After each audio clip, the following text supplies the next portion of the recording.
Welcome back to the Name Redacted podcast, America's most beloved podcast, the most downloaded Red Sox podcast in the world.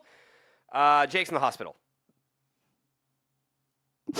What? He is. I'm emotional.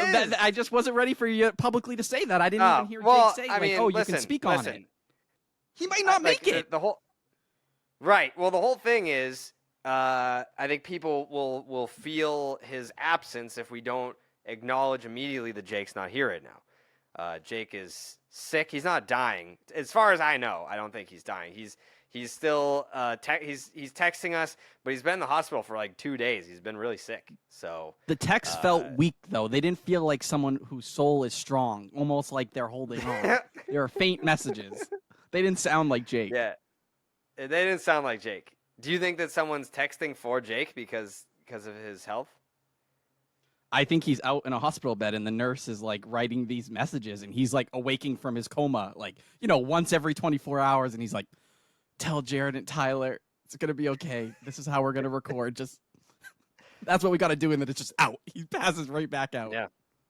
That's why Jake's the best. He's on his deathbed in a hospital. He's getting fluids.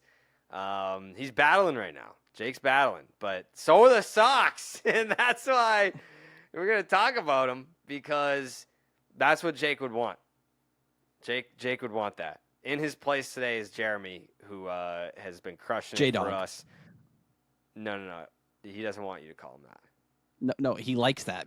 So for people who don't know, Jeremy is my Jake. Like, Jared always has Jake on his side. Me and Jeremy formed a connection almost immediately. I think what you probably want to have happen is for Jeremy to be your Jake.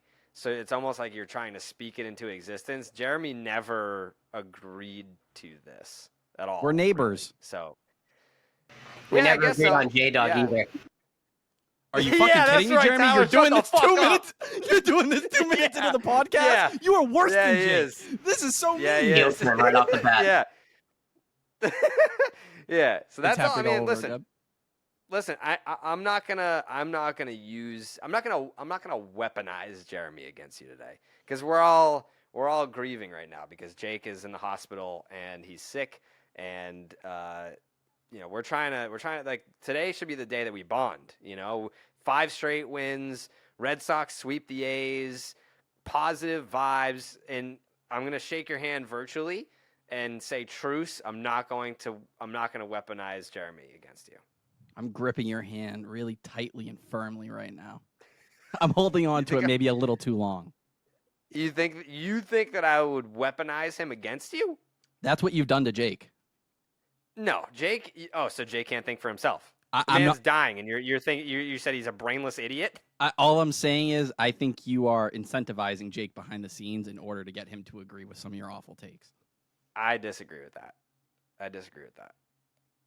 Jake thinks for himself. Jeremy's nodding. I think he's agreeing with me. Speak up, J-Dog. I don't like J-Dog. Yeah. Shut the fuck up, Tyler. What happened to Bullet?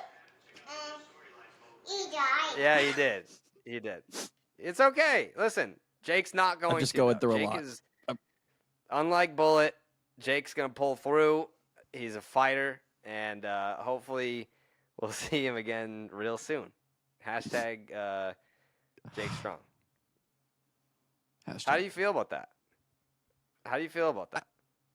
I think it'd be better. We need a better hashtag. I don't think Jake Strong is going to cut it. You don't think so? I don't know. I like Jake Strong. This is awful. This is the worst. I hate everybody. Did you pick Jeremy for this, Jared? Did you find someone who would just hate me immediately? Jeremy is immensely talented. So, of course, when you lose Jake is incredibly talented. You have to replace incredible talent with incredible talent. That's how that works. We want the show to go on. I know that you would probably ask Jake to continue to do his job when he's in the hospital, but I didn't want to do that. So we go to Jeremy. I would never force someone to work if they're not feeling well. But I did think of an original hashtag that maybe could be a game changer. What is it? Hashtag pray for Jake. I'm not even going to react to that. It's a terrible hashtag. Why? It gets the Well, point because across. now, no, it doesn't. Because now you are limiting the support group to just religious people. Which, I mean, you've already offended those people. The tweets that we got today. Yeah, oh yeah. Don't read them. Yep, I'm gonna read it. There is a tweet that got sent to us today, and I mean, Tyler is gonna get the show canceled. I just try to speak about my life experience. This tweet is from Sean, who said, "Was able to finish the latest name redacted, and really, this bullshit about the church prom, that's gotta stop. There's children listening, probably, and they don't need exposure to that kind of lies. Tighten up." Lies? Yeah. Jeremy, Jeremy, listen, you've been to church prom, haven't you? Not once. Okay. He's never even heard of it. But there were people in the subreddit talking about it. I'm on Sean's side. No. I'm on Sean's side. Sean was like, "Hey, like you're spreading lies about the church, and it's gotta stop." I'm on Team Sean here. These aren't lies about the church as a member of the church. Church is everywhere, actually. Yeah. This is just something you find in more advanced religions and stuff like that. People that are so devoted. Everyone else's religion is inferior to yours. Is what you're saying? No. It's more of a people who are okay. Yeah, just people who take it very, very, very seriously. Church prom is part Jeremy, of the mix. Did you hear the last episode by any chance? Still have to listen to it, so not yet. Okay, that's fine. So Tyler was talking about how he went to church proms and he drank holy water, but he drew the line at tap water. Wouldn't drink tap water, and he'll have like Buffalo Wild Wings or whatever every single night. But he's like, I can't drink tap water; it's too unhealthy. That's insane. That's absolutely. I agree. You're just mixing things here, and I'm not even going to address them because the people who are devoted to Tyler Milliken understand the lies you're sharing. The Milliken militia. You know what's not a lie? This episode is sponsored by Knockaround Sunglasses. Quality, polarized, affordable shades, including new MLB and U.S. women's soccer team pairs. Check them out at knockaround.com. Oh, alrighty. I actually brought some Knockaround sunglasses out here to Seattle, where I am for the All-Star game. The MLB draft is going on right now. I was checking out the Section 10 subreddit page, and they were debating whether or not we were going to wait until the draft was over or if we were going to record before the draft.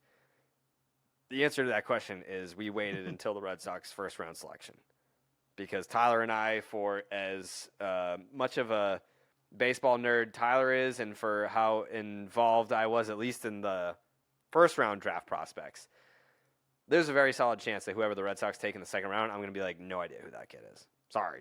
Maybe not. I think that's like, I mean, maybe 95% of people, though. Like, there's very few people who are going to go out and say, like, oh, yeah, in the second or the third round. No, I'm not saying that we're underqualified. I'm not saying that, like, we're underqualified because we won't know who it is. I'm saying that there was no reason to wait until after the second round pick to be like, all right, now we can do the podcast now that we've reacted to the Red Sox taking fucking Steven McGlanagan from Arkansas. Whoa.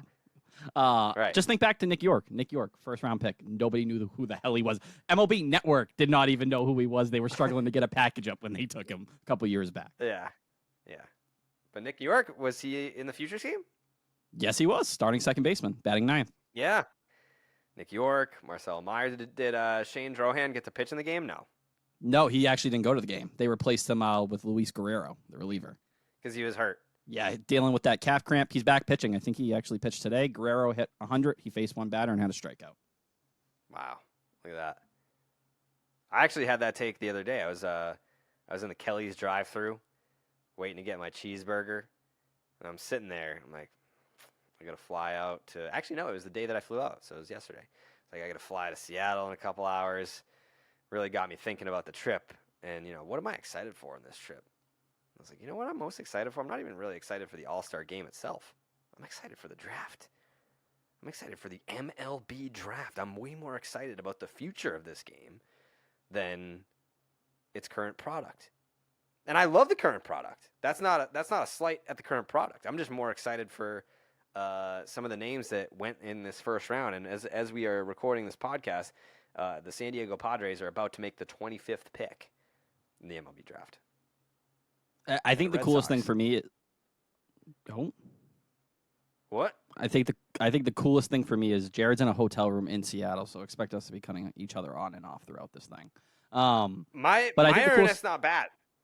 You've cut out a few times. I wouldn't go that far, and you're in 240p. Back to my point.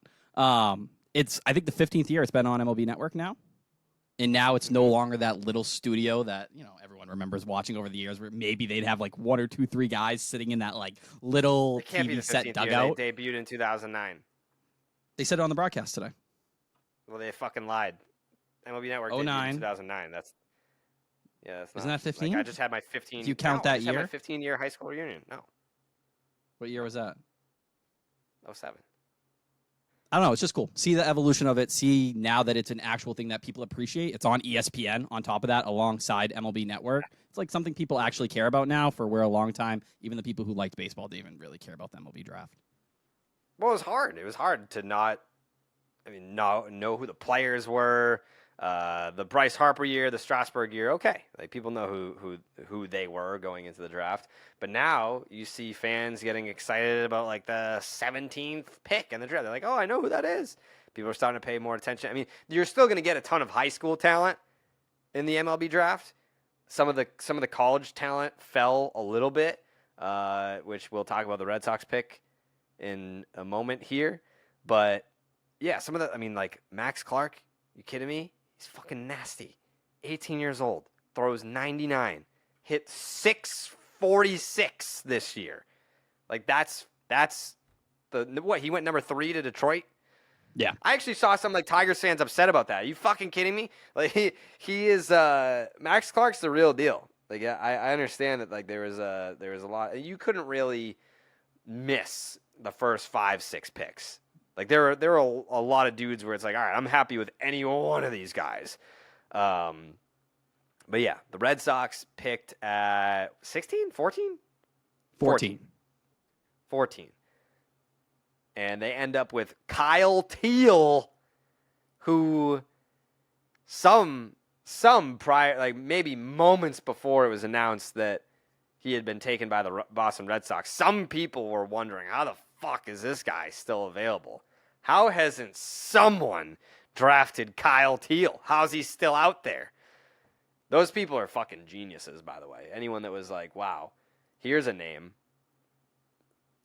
here's a name worth discussing. And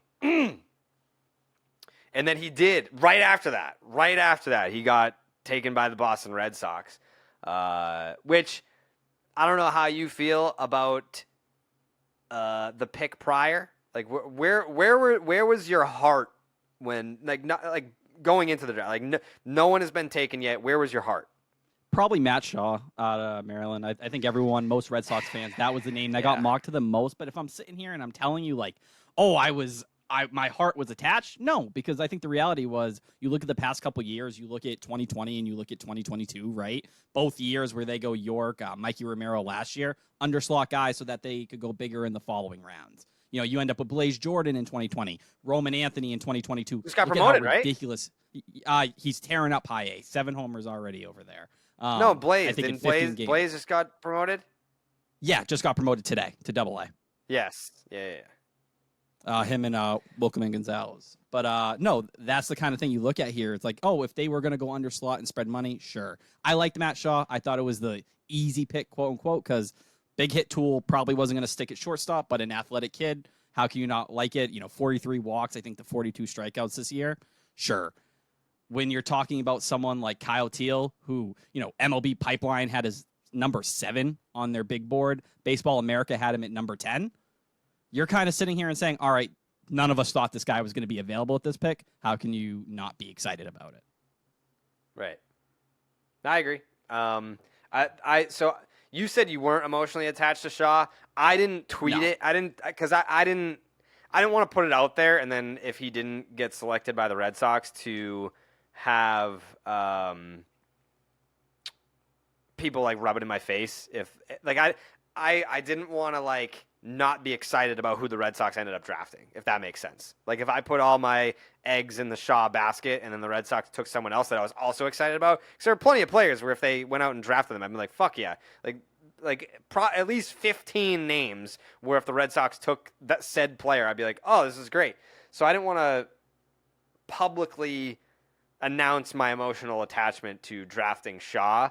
But after I went to Bourne, we shot that Nesson episode, not this past Monday, but the Monday before, and hearing some of the folks that play are involved with the Cape League talking about this kid, they're like, yeah, he is a baseball robot.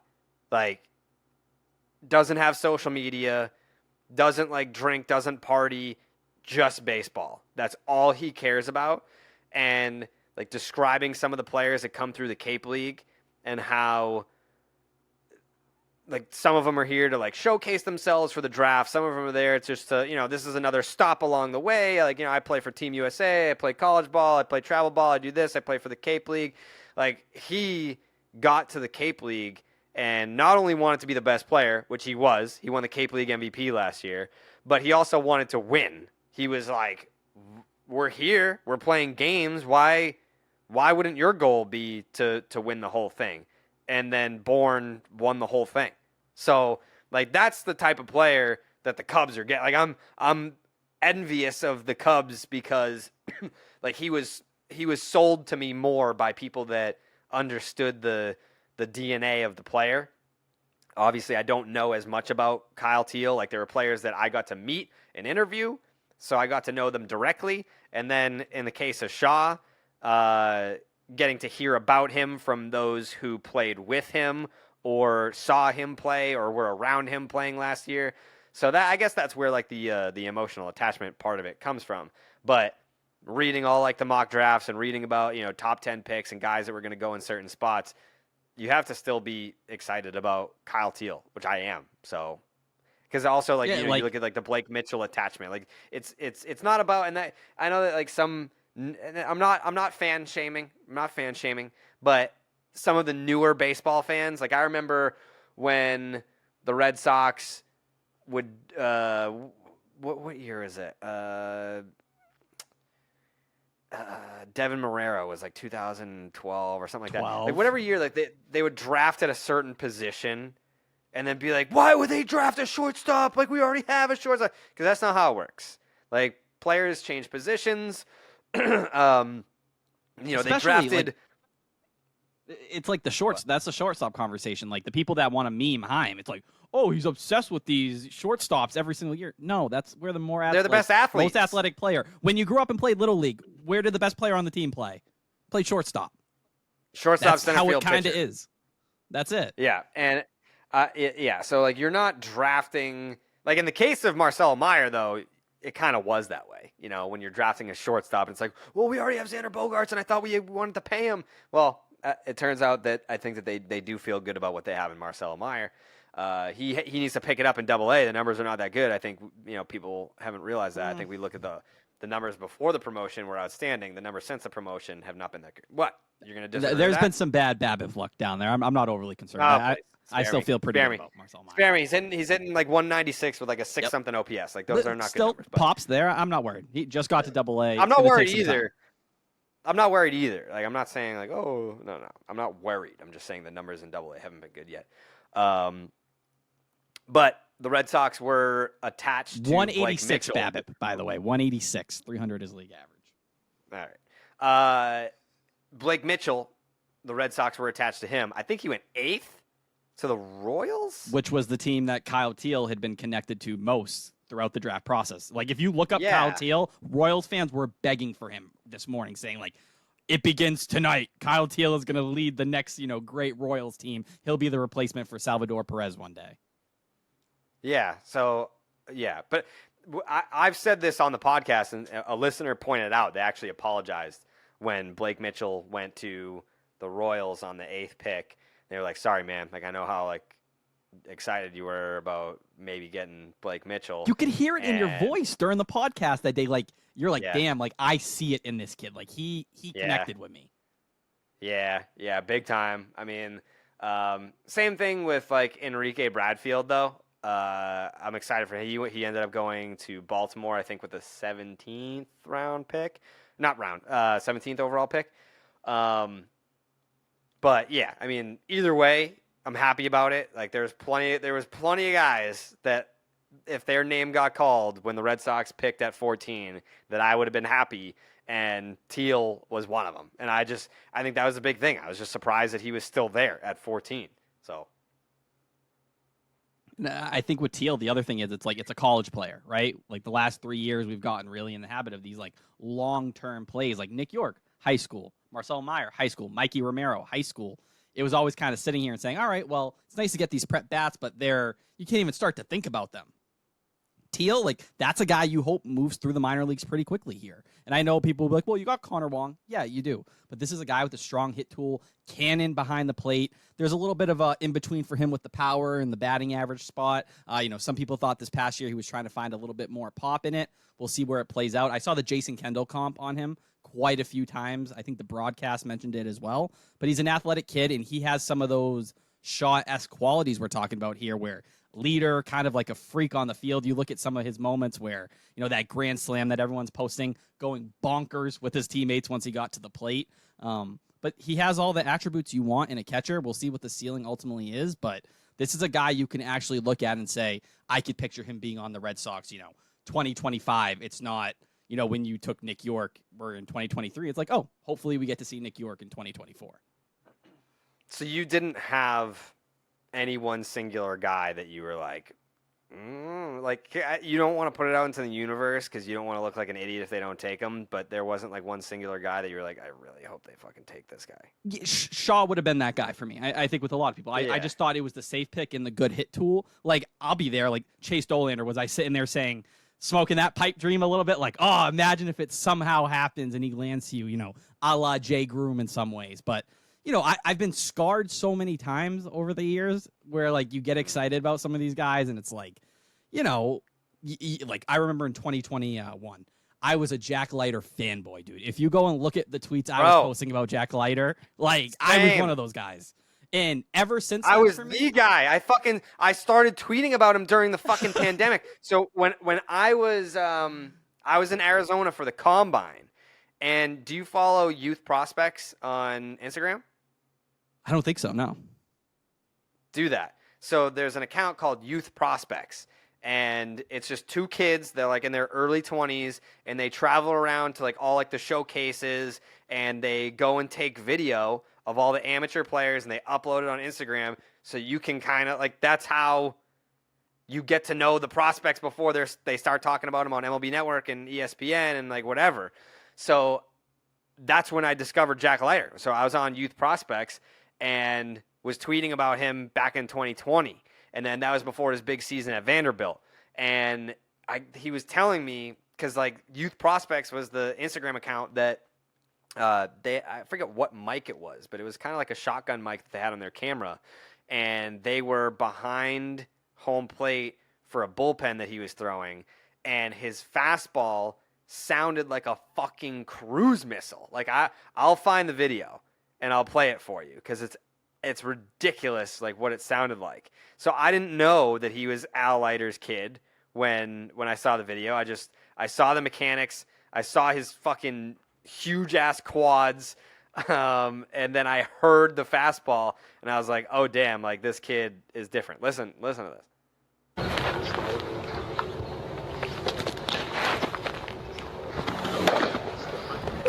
Whoosh! Good?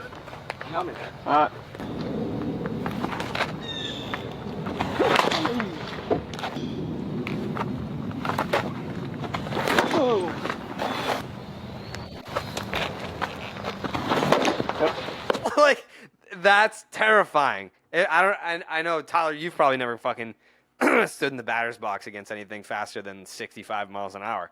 But not wrong. When you get in the box, like I think the fastest I've ever seen is like low 90s. That's probably like 96, 97, whatever the fuck he throws. And there's just a difference. Like, there are fastballs that just sound angry, and his sounds angry. So I was all in. And this was Coley's wedding night. So Coley gets married, and I'm in the wedding. And his wife is like, Jared, no phone during the actual ceremony. The Red Sox were playing a game. And then the draft was that night during the reception. So I was like, all right, I won't stream the game during the ceremony, but I was like, I'm gonna be locked in for the draft during the reception. Like, is that fair? She's like, fine. You can be on your phone for the draft, but no streaming the game during the actual wedding. And I was like, fine, that's fair. So I am at this wedding reception, Coley's wedding, just have all my emotions tied to Jack Leiter and the Boston Red Sox. And then he went, 2 to Texas? Yeah. Yeah. So, I mean, I was like, fuck. Like, he's not doing great now. Like, his numbers are not very good. Over 5 ERA AA this year. The strikeouts are good, though. Like, he has 80-something, 85 strikeouts in 64 innings or something like that. The walks are just, I think it's 5.5 per 9 or something like that. Yeah. But hopefully he figures it out, though, because he's electric. Yeah, and he's 23 already. So, that's how fast you see, the clock start to move on some of these guys. But, yeah, that's why at this point in time, the reason why I get so excited about someone like Teal is I'm a catcher fiend. Catching prospects, that's what gets Tyler Milliken excited. Blake Swihart fanboy all the way through. This is the first time they've gone this early on a catcher since Blake Swihart. So that's the stuff you get excited about. And I think with Teal here, there's a real chance you could say him and Wong could be a platoon here for a very long time. That's something you dream on. And we've seen with Connor Wong having a really good first full year in the big leagues. It's hard to ask much more. Had a nice moment in today's game at the very end. But yeah, I think Teal's exciting because it's someone who you can picture in the timeline of the somewhat current Red Sox. This isn't that long-term play that you kind of have to sit and wait for, and we'll see. I give me a good hit tool, a guy with strong metrics behind the plate. I think I posted the stat right before I hopped on. We're talking about his framing ability, all these things people get into catching today. It's a 154 framing plus. League average mark is 100. That means he was 54% better than the average mark amongst D1 catchers. So, this is a guy who's coachable, who has those real traits. This isn't Nathan Hickey, where, he can friggin' mash at the plate, but he's thrown out one base runner in an entire season this year, and there's no chance he sticks there. This is a true catcher, and I'm not saying he's Adley Rutschman or anything like that, but you see the impact a really good catcher can have on a baseball team, especially moving forward. Look at how we felt about Jason Varitek all those years. This is the stuff you get excited about. And you go back, I think Varitek was the 14th overall pick in his draft all those years back. Obviously, that's the Mariners, but a nice little kind of connection you can draw there as well. Yeah. Yep. So there you go. Kyle Teal is the pick by the Boston Red Sox. I'll also add a part of their farm system that, they in recent years haven't had a ton of depth there. It's gotten a little bit better recently with some of their drafts, including last year, but I don't know. Brooks Brannon, who's gotten off to a really good start down in Salem this year. I think he has 3 home runs in his first 6 games or whatever it is. But it's really Brooks Brannon and now him. Those are the 2 names there. So that's a part of their system that needed help. You can see now what they can kind of do with it. Where are we at on the board right now? They're almost at the competitive balance round A. All right. This MLB season, you can turn every Red Sox win into a win for Dana-Farber Cancer Institute. Join me in our efforts to strike out cancer by pledging a donation to the Jimmy Fund for each Red Sox win this year, of which there have been many recently. Sign up today, and DraftKings will match each donation up to $25,000 total. Every dollar makes a difference in the lives of cancer patients and their families in Boston and around the world. Visit pledgeit.org/JimmyFund to make your pledge today. That is pledgeit.org/JimmyFund to make your pledge today. Together, we are all Jimmy. I think the telethon's coming up soon, right? Yeah. Should I have Jake do the Blue Moon read from his hospital bed? You think he has the energy? I bet he would do it. Just absolutely cook me in a hospital bed. That'd actually be very funny. That would be very funny. Fine. I would, fine. Whatever. Fine. I mean, why not? That would be such a great move from Jake. Anyways, baseball fans, you could be winning every inning with the hottest offers in the game. DraftKings Sportsbook has you covered from top of the first to the bottom of the ninth all season long. Right now, new customers can bet just $5 to score $150 in bonus bets instantly. Plus, all customers can take a shot at bigger payouts with DraftKings stepped-up same-game parlays. Open up the DraftKings Sportsbook app, opt in, and place your parlay by combining 3 or more bets from the same game. Every additional leg gets you an extra boost up to 100%. Step up to the plate right now with DraftKings Sportsbook. Download the app, sign up with the promo code Jared, Jared. New customers can bet just $5 to score $150 in bonus bets instantly, only on the DraftKings Sportsbook with the promo code Jared. I hit another parlay, by the way, and it was a Red Sox. I usually try to stay away from Red Sox parlays because it's impossible to not bet with your heart, but I've just been so hot, like hitting virtually every single parlay that I just piss out, and I was like, you know what? It's the A's. Why not? Why not dabble? Do a little dabble in Red Sox. If the parlay. Red Sox can pad stats, why can't you? That's what I'm saying. Like, is that cheating to keep my parlay streak going to use the Red Sox against the Oakland A's? That's the right thing to do. If you're going to have to watch the Oakland A's play baseball, no offense to Dallas, kind of offense, like you need to get something out of it. Yeah. I think you're 100% right. Do I look crazy in the video? Do I look crazy, Jared? You look the same as you always do. I'm burning. I'm sweating. This is a workout for me right now. Why? You not have it? Oh, yeah, you have to shut off the air conditioner when you record because it gets picked up on the mic. It's 84 degrees in this room right now. Oh, I'm sorry. I'm bad. Dude, we're going to watch this thing play out. Oh, man. All right, well, we don't have to go super long. No, we're going long. I want to sweat. I didn't work out today. And again? Huh? What? What'd you say? I didn't say anything. Jeremy, what'd he say? I really didn't hear anything. Yeah, I didn't say anything, dude. Please tweet at me what Jared said. I didn't hear, and I'd like to know what was passed along there. Oh, you don't go back and listen to the podcast, so we have an extra download? Some team player you are. I do, but I sleep during it. Oh, okay. Okay, that's fine. The Red Sox swept the Oakland A's, which you didn't have the balls to pick, right? If I recall. Because I listen, hand up. I said, and this is one of the things I give them credit for, because a lot of people are like, I'm about to let me defend you. Take the wheel. I'm going to defend you right here. You were suspended from picking sweeps. That is true as well. I have been banned. Yeah. Yeah, you were banned from picking a sweep. That's part of it. We forgot about that at the time, but because whenever I felt pretty confident, I was like, "Oh, shit, team coming in." You know, the Cardinals when they were awful, I was like, "Oh, this is an opportunity." The Rockies, the friggin' Colorado Rockies, the White Sox, just a week and a half ago or whatever it was. Every single time you needed them to go clean up on a bad baseball team, it somehow ended up leaving you crying. Like there was shit running down the Red Sox leg every time. In this series, it really didn't feel like that. The last game got a little weird early on, but you know, Yoshida does what he does, and you end up winning that ball game. It was just nice to end the first half on a note where, you know, you didn't have a devastating injury the last game of the series or something went awfully wrong. It was just 3 games where they cleaned up, with 2 of them being bullpen games. Like, this is best case scenario. You feel great going into the All-Star break. I don't know how anyone could argue with that. I feel amazing going into the All-Star break. I saw some weird takes from people being like, oh, man, this is the worst time to have a winning streak because now they're going to cool off during the All-Star break. Bro, what? Like this is the best way to go into the All-Star break. You're winning every single game. You get the best record over the last calendar month in the league. And what are we're going to complain about when the winning streaks come? Fuck it. Oh, by the way. Oh my God, I didn't have them ready, you dickhead. Yeah, I know. You did this on purpose? That's on you. This embarrassment is so that you learn to have them fucking ready. You need to. This is a lesson.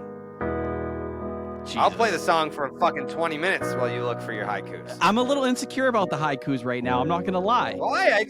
I said it was your best project. I know that did make me feel better, but the subreddit is not being very nice. They're not happy with the haikus. What do they say? They're disappointed. What do they say? They don't like that they rhyme. Well, it's because I don't particularly love that either. They don't have to rhyme. So you're anti-rhyme? I'm indifferent. I wish, if it hits harder without the rhyme, then it hits harder without the rhyme. You're not a rapper. You're a haiku artist. Let me spit this shit and you can tell me after, all right? All right. Okay. I'm waiting. Whew. People are waiting. Chang. Back with the bang. Bullpen games? Not a problem. Pavetta got him.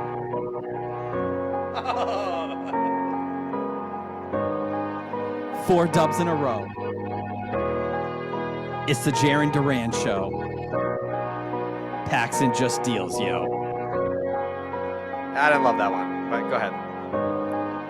All-Star break is here. Moss's power should be feared. Sox vs. A's ain't fair. Haikus by Tyler Milliken.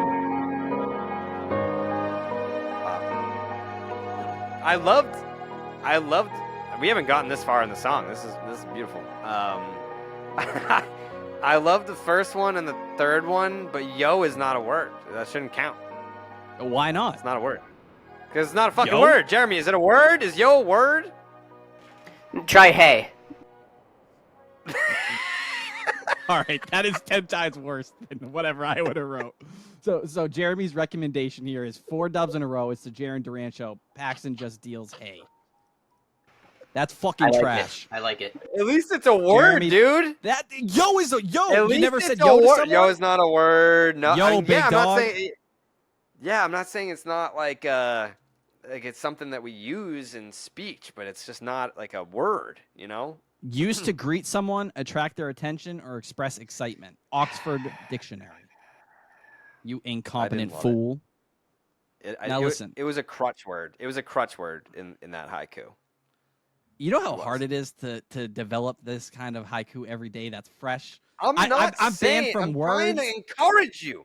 I'm trying to get you to be better. If I just coddled you and every single haiku I was like, "Yay, Tyler, that's the best haiku I've ever heard," then you wouldn't get better. You would be like, "Oh, I'm the best haiku guy in the world, so I don't need to improve." You need to improve every single time. The people need your Red Sox haikus. And if the Red Sox continue to get better, why does Tyler Milliken think that he doesn't have to get better at haikus? Why? All I'm saying is when you hear like guys will freestyle, they got a couple they got starter bars. They got a couple bars they get off that aren't super fire. They ain't crazy. Other rappers have probably said them before, but you're heating up. You're getting not going. a rapper. I am. I'm You're spitting a heat. No, What okay, do you think the sometimes you first spit heat, haikus? The first haiku Uh-huh. writers ever. Yeah. They are today's modern day rappers are haikuists. No. Yeah, Shakespeare no would be cor- spitting crazy bars today if he was alive. Wait, Shakespeare didn't write Shakespeare's poems? not- Edgar no, Allan? No, no, not dude. him either. Edgar Allan Who's Poe a wrote famous poems. poet? Did he? Him? Edgar Allan Poe. Yeah. Edgar Allan. Henry Thoreau? Is that the guy that was in Robert section? Frost. Robert Frost wrote poems. He be spitting. Yeah. I'll get better. So Isn't, you know what? I'm gonna what? make a declaration right now. There will be no What? rhyming on the haikus for the next series. Well, now I feel limited like by you the can't rhyming. Stop because they have you feel limited. So you don't want to rhyme. Why did you just die on that hill then if you don't want to rhyme? Because that's what the people. So the Section 10 Reddit does No. not like the rhyming, but the Twitter likes the Twitter likes the bars. They're like, oh, they all rhyme. Let's fucking go. Tyler, I need you to listen to what I'm about to say to you. Okay? Speak to me, Papa. Are you listening? Yes, Papa. Okay.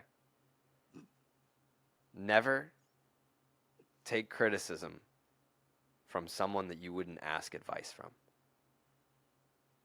Okay? You make that up? No. CM Punk said that. Never take criticism from someone that you wouldn't ask for their advice.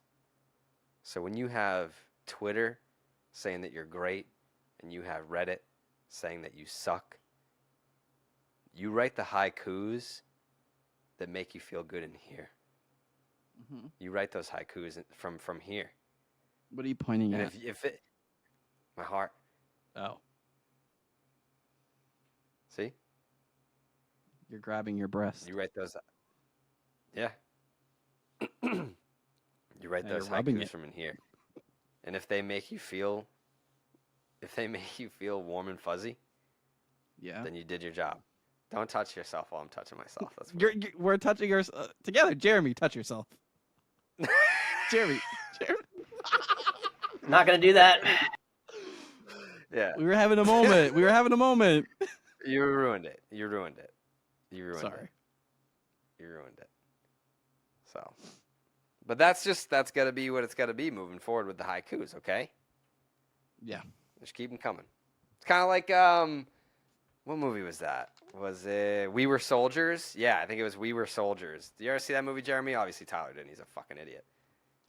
Great movie. Great movie! So he's calling in the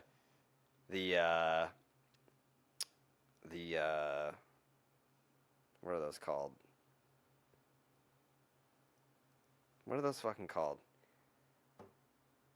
Why am I blanking on what those are called? They're fucking The army? Is that what you're referring to? no, it's like it's the codes for like where you are geographically. Coordinates. Sure. He's calling in the coordinates for airstrikes. And he calls in the wrong ones, and then the American plane just napalms the fuck out of a fleet of American soldiers. And then he, like, the general has to be like, all right, you fucked that one up, but like, okay, you're still doing a good job. Like, you just got to focus. You just got to focus and get the next one right. That's you. Did he? Like that. Yeah. He did fine after that. But, misfires happen. And when you're calling in the coordinates, the GPS coordinates, so you're trying your best out there. That's all I'm saying. You're going to get those coordinates right. You just got to keep powering through. That's a sad story. Yeah, but the good thing is he didn't do it again. That's you. But like, what did he tell the people that, like, the ones he did it to? Oh, they were big dead, so it didn't matter what he said. They were dead. They melted. Did he feel bad? Yeah. He was super bummed about it. Jesus. Okay. Yeah. Sad now. Let me Anyways. go back to the Red Sox. Yeah. The Oakland A's, right? Yes. Not a good baseball team. Me and Jake were smart enough to predict a sweep, and we were correct. Obviously, two smartest people on the podcast. The fact that the Red Sox were able to sweep this series, I know it's against the A's. I get it. But it's not like the A's. The A's haven't even been playing horrific baseball. Like, let me go back to, let's see, when was their 2023 Oakland Athletics schedule? I'm going to give you a list of teams that the Oakland A's have had a better record than for a sample of games. When was that winning streak? Let's see. June 6th. They were coming off two straight series wins. One against the Tigers, one against the White Sox. That same White Sox team that just beat you up. Yeah. What's today? July 9th? Today's July 9th. Okay. But that series started when? It started on Friday? Yeah. Yes. Okay. So the Oakland A's, since June 6th, coming into that series, had a better record than the Astros, the Yankees, the Tigers, the Cardinals, the Texas Rangers, the Mets, the White Sox, the Nationals, Pirates, Rockies, and Royals. I mean, you would expect Pirates, Rockies, Royals to be in there. But the Oakland A's, coming into that series against the Red Sox since June 6th, had a better record or equal to the Padres, Astros, Yankees, Tigers, Cardinals, Rangers, Mets, White Sox, Nats, Pirates, Rockies, Royals. Yeah. They're right there with the Rays. Like, the Rays were 14-14. The Athletics were 13-14. Tied in the loss column with the Rays since June 6th. I think you look at it and you just say, like, this is what the Red Sox have not done this year. They have not cleaned up when they've needed to clean up, especially when things have been going well. Like, this was the way you could cap off 8 and 9. You took care business against a team like the Blue Jays. You do it against the Rangers. This felt like the ultimate 2023 Red Sox moment. Like, oh, they're going to go into the series, they're going to half-ass it, and we're going to somehow sit here and say, whether it was just one loss today where it would have been a little bit painful, like I think they dropped this last game, we'd all be a bit annoyed going into the All-Star break. Like, yeah. It was right there for you. You know what I mean? Like, you could have easily taken that. And instead, it's not just the fact that you won, it's how you won these games. Like, with the offense, especially in the first two, continuing to just hit and hit and hit. They had 7 straight games of 10-plus hits. But, you got clutch hitting today, something that escaped this team for a very long time. And then Jarren Duran continuing to just put on an absolute show on the field. Like, you're getting the same pieces of the future that you can kind of get excited about, this core that you're dreaming of looking forward. It's shining a bit. You're seeing them kind of show you the reason why the Red Sox can be fun, why they have hope. And, if I told you before opening day that at the All-Star break you were 5 games over 500, you were within 2 games of a playoff spot, within 2 games of being in third in the AL East, you would take that immediately. You would say, wow, the Red Sox held the fort. And that's before even telling you about the injuries. This is with every injury that's popped up this year, so many pieces going down. You're in the middle of this conversation. It was always about making it until Trevor Story got back. Well, hey, you're 93, 94, whatever, how many games they are into the season. Credit to Hein Bloom. Credit to Alex Cord. Credit to everyone there. This team has done what they've needed to do with, so many obstacles popping up. There were so many moments where we thought it was going to kind of go off the rails. It seems like they've made it to the point where now there are reinforcements coming back. You're going to get your Pablo Reyes, John Schreiber's right around the corner, and that it just kind of goes from there. Hopefully Houck isn't too far, and then Whitlock. And, before you know it, it's Trevor Story. You can say, all right, I see where this team can really, compete and try to be in that wild card conversation until the final weeks of the season, or at least until the trade deadline. Well, the Yankees lost again today. And that's the other stuff. It's like you don't know what's going to happen with Aaron Judge. That has completely changed this conversation about where Aaron they could Boone go. Told you he's not coming back until 2036. but that's the stuff. The picture has somewhat changed a little bit here. The Rays and some of the things they're dealing with, their losing streak. Like, all right, Alek Manoah is obviously back with the Blue Jays. We'll see how that plays, but they've been disappointing. The Angels, Mike Trout being out with the hamate bone injury. There's a reason to be in this conversation. Some of these teams you're competing directly with are taking significant hits. It feels like the Red Sox are trending up when some of those teams are going sideways or going down. This is you are where you want to be right now. It's not perfect, but for a team that's just trying to be competitive, anyone would have taken this at the All-Star break. Anyone. The Red Sox are 5 games over 500 going into the break. Like, that's fucking crazy to think about. Like, where they were. If I told you 2 weeks ago, you would have told me to shut up. No, yeah, I genuinely would have, because it's – and listen, I'm not saying that it's onward and upward from here either. They could come back in the second half and lose 6 straight, and it wouldn't shock me. Like, that's what this team has been all year. You're at or around 500. If you get 5-6 games up over 500, well, all that means is that you're going to come crashing back down to earth at some point. I hate to think that way, but that's how this team has taught us to think. Like that. They've given us no reason to think that there's any consistency coming around the corner. To your point, I think the consistency could come with getting healthy. Like that's where the consistency comes from. It's Trevor Story coming back, getting stability at a major position like shortstop. It's the John Schreibers of the world getting healthy. It's the Tanner Houcks coming back and getting healthy. That's how you get stability. That's how you get consistency, is getting your good players back. And that's going to happen. It's not like some pipe dream where you're like, yeah, like this guy, his timetable looks like it could be late August. We're hoping for early August, but, optimistic would be like, first week of September. Like, that's not happening. Like, you're getting guys back and you're getting them back soon. But I know that you saw the same tweet that I saw today. And you know what? Let's call him. I don't know what tweet you're talking about. Let's see. Oh, did it just go through this time? Oh, that's weird. weird. Draft hotline. I got a question for you, Chris Cotillo of MassLive.com. Hold on, you guys got to hear what I found out about Justin Turner's walk-up music this weekend.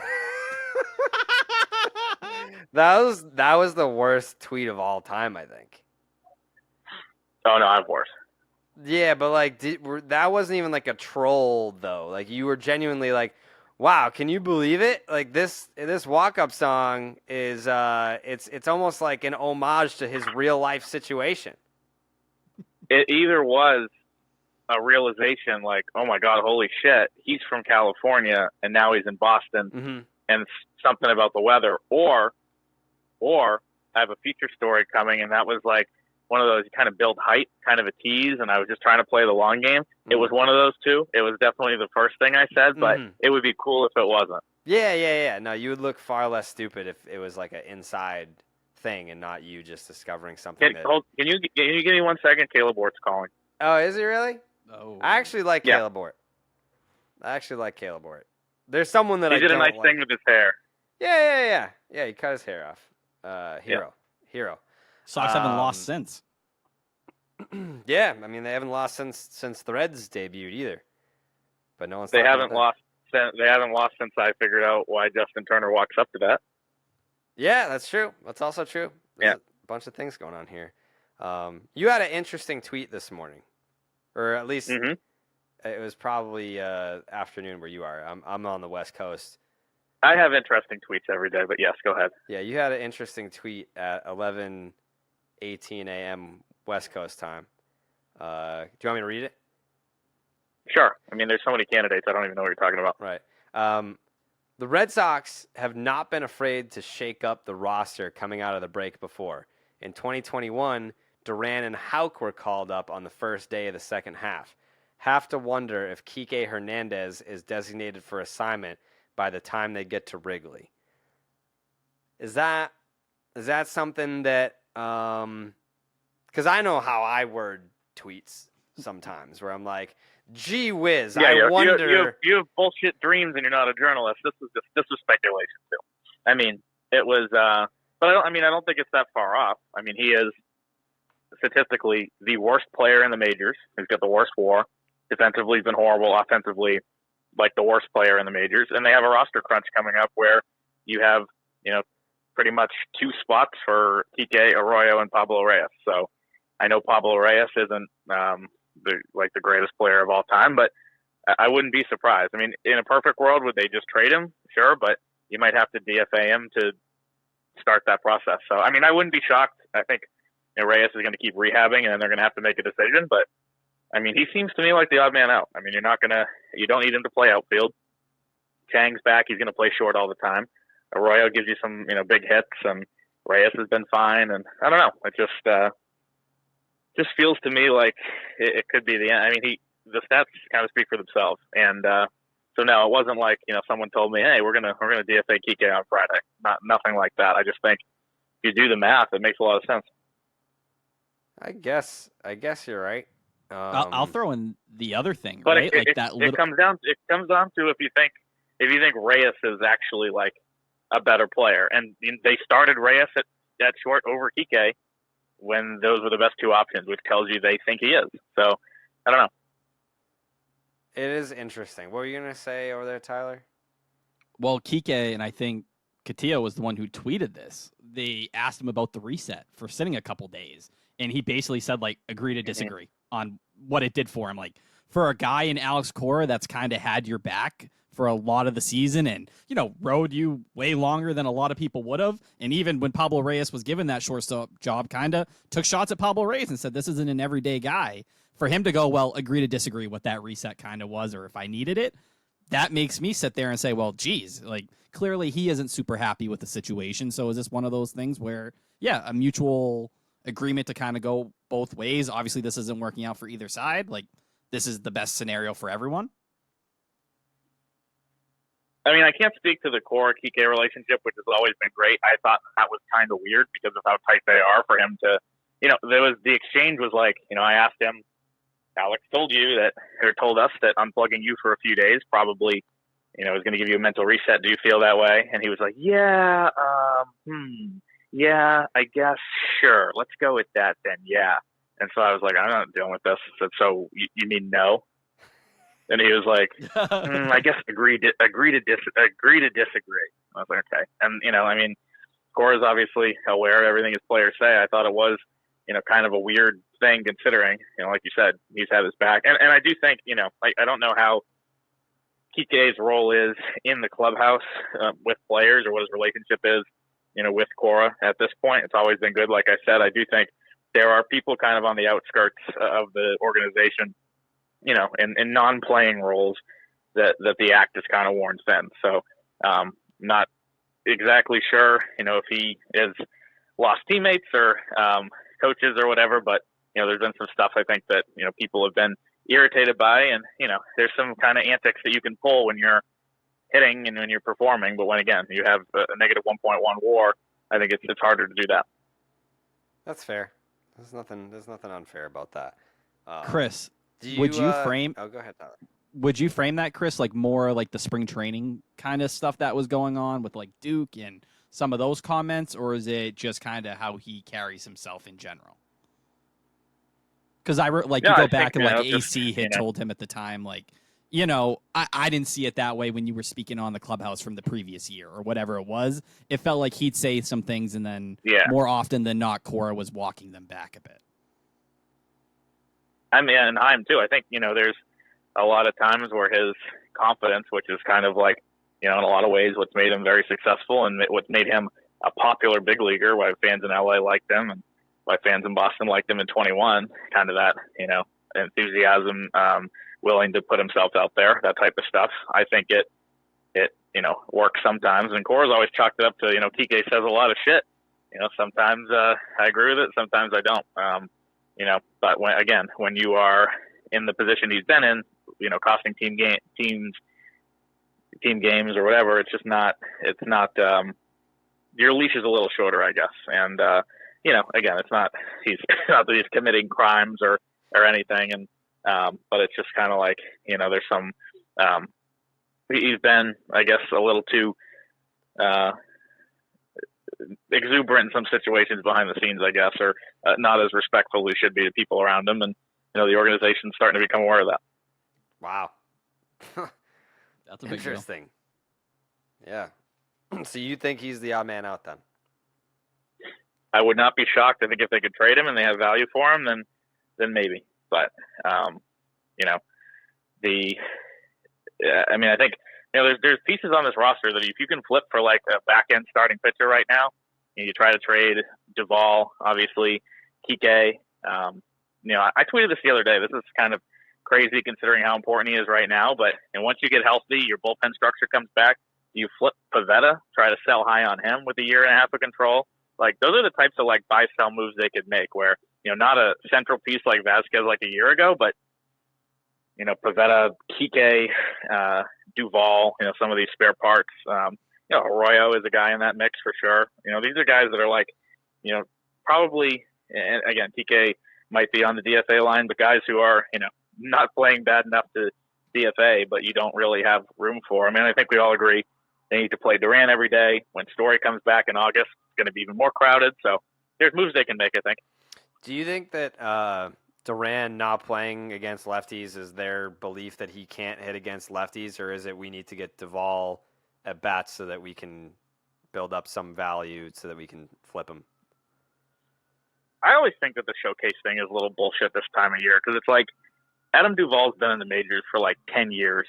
Is a team going to turn on the TV and, see him homer today and be like, oh, shit, like, oh, then we're going to, let's like, I know he's hit like 150 for a month, but I think that stuff's a little overblown. I don't think that, one game or a showcase at this time of year is going to change his value that much. Teams know that he can defend. They know he hits for power. He can crush lefties, all that stuff.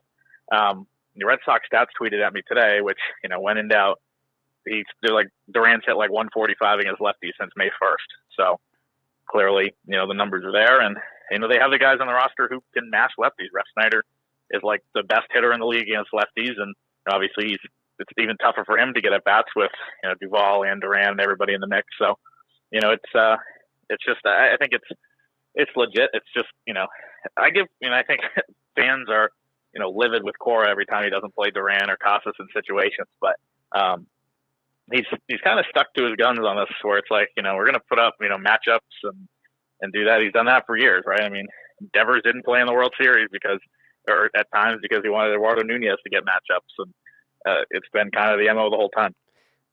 Like you mentioned Casas, and I was going to ask you about that next, about how he'll not be in the lineup on certain days, and maybe the matchup doesn't make sense for why he wouldn't be in the lineup. Do you think the Red Sox are sold on Tristan Casas, and what do you think is behind the inconsistent playing time of late?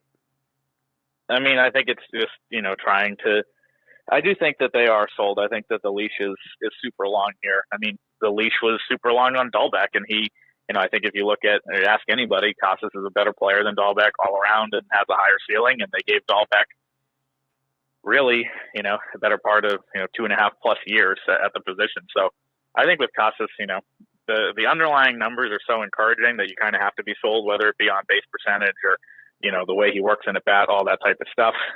The inconsistent playing time, I think, is just, they can find ways to get creative to get these guys and all their, bats in the lineup. And, the Turner moving to second base thing, I think, is, potentially interesting too, because, that is, you're looking at that point to try to get Casas in the lineup. You put Casas at first, Turner at second, which who knows how much they're going to do that. That's another reason where they're talking. They have way too many middle infielders already, and they're going to create another one in Turner. That's why I kind of think that roster crunch is coming, whether it be, who does that take at bats away from, Kike, Arroyo, whoever. So I think Casas is going to play a lot if they do that. They move Turner to second. They have one of the outfielders DH, and then, the other three obviously playing. So, I mean, for a team that's only 5 games over, like, they have a kind of too many good players for spots right now, which is kind of a weird spot to be. Mm-hmm. If only those guys could be starting pitchers, that would be huge. If they could convert Verdugo right now, it would kind of solve some problems. Yeah, that really is the crux of it. Is who was the poor bastard that they had start the game today? Fucking some Taylor Scott. He's South African. He's South African. I believe he's the first South African Red Sox player ever. Yeah, I think I met him the other day. Yeah. What gave it away? The accent that no one else in the history of the Red Sox organization has had? I think someone asked him about being from South Africa. And I was just I was half paying attention, and someone asked that question. I was like, "Wait, what?" Yeah. So that's interesting. Good for him. Congratulations to him. You got anything else? You got any other nugs? Some tasty nugs for us? No, nothing yet. I mean, I am waiting for the Chris Cotillo Cinco de Mayo in July party, which has not been scheduled, as we discussed the other day. We did discuss. And you looked at me like I had created this idea. I was trying to throw myself a party, but Tyler, it was your idea on a previous pod. Is he fucking with me? Did I actually do this? Do you remember it all, Tyler? It's not coming to mind. See, I think he. Are you guys kidding me? Yeah, I think he just I think he's like, hey, I'm just gonna go to Jared. This is what Dallas does to me too. He's like, oh yeah, you don't remember the bet that you lost to me? You got to buy me a jersey, and I'm just like, I don't remember, so I just bought him the jersey. And I think Cotillo is like, oh, you don't remember that party that you said you were gonna throw for me? And I'm like, I don't remember, dude. Sorry. And then I just end up throwing him the. It was when I was in Atlanta, and we were talking about my exchange with Pavetta, that episode. And we were talking about how we had missed Cinco de Mayo, very important holiday in the country I'm not actually from. And so that was the crux of it. If you want to go back and listen, or maybe somebody can pull a clip, then we'll figure it out. I mean, I'll be honest. Bad timing though, because I'm doing dry July though. So why? Maybe in August. Why? Yeah. Why are you being healthy? Because it rhymed, and I kind of like saying it out loud. Dry July. If I was doing my, going out and having a few IPAs on the weekend, would I be able to rip off bangers like Just Realizing Justin Turner's walk-up song 90 games into the season? No. I guess. I don't know. You did have a really sad post the other day about how, 2018 we would have been, well, you had to wait in line. I didn't, at the baseball tavern. No, I always timed it right. Yeah, I'm saying even if there was a line, there's no chance I was waiting in it. I was kind of like a big deal and could just walk right in at the baseball tavern. So could Bobby Pointer. So it's about the level. I remember that. That's where big balls came from. I remember my favorite. I mean, there's a lot of great memories from there. My favorite memory, baseball tavern, was the bouncers there. used to be like they were, guarding the Capitol building. Mm-hmm. And it was like, and one of them screamed at me for looking at him one time. Like, okay. But one of the best moments ever, I went there with a friend on like a Friday night. Red Sox weren't even there. Or maybe it was a Thursday. I think this makes sense. Thursday, off day, Red Sox not obviously playing, no home game. And they had this roped off VIP section just in the middle of like the downstairs main area. And so I like brushed up against the rope, and this guy grabs me and he goes, "You're not allowed to even go near there. Do you know who's in there?" And I was like, "Yeah, it's Brian Johnson and Bobby Pointer, and like that's the VIP section." And so the VIP section that I then realized, and I like Brian Johnson, no disrespect to him, was Brian Johnson, Bobby Pointer, and David Pasternak, who's like a legitimate celebrity. He's probably like, who are these guys? Like, how do they get in here? But after being in the clubhouse every day for the entire season, it was awesome that the bouncer decided you can't even go anywhere near them because they are, having access to them would be the craziest thing in the world. Let's be honest. David Pasternak is a great player, but I don't think that it's like I'm going to beat you to death if you go near the rope that is separating him from the rest of the crowd type. Like Tom Brady, yeah. Like if that's Tom Brady, I don't even know. Like, I think I got a little too close to Bobby Pointer. That was the issue. Yeah. Like how realistically, like David Ortiz, Tom Brady, how many living Boston athletes could there be like a red rope type situation where if you even think about crossing it, like you're going to get tackled and assaulted? Ort. Caleb Ort? Yeah. Don't you find it odd that like that's Tatum obviously. That's the hill that some of these guys in the clubhouse, that's the hill they want to die on. Like I'm the bad guy because I said Caleb Ort sucks and he got Phantom IL'd for sucking. Like I'm not even wrong about saying that he sucks, and that's the hill that they want to die on. It's bizarre to me. He's a nice guy. Is he? Yeah, we just talked about this. You just said you like him. Yeah, no, I'm asking the question on behalf of the people that don't like him. Who are those people?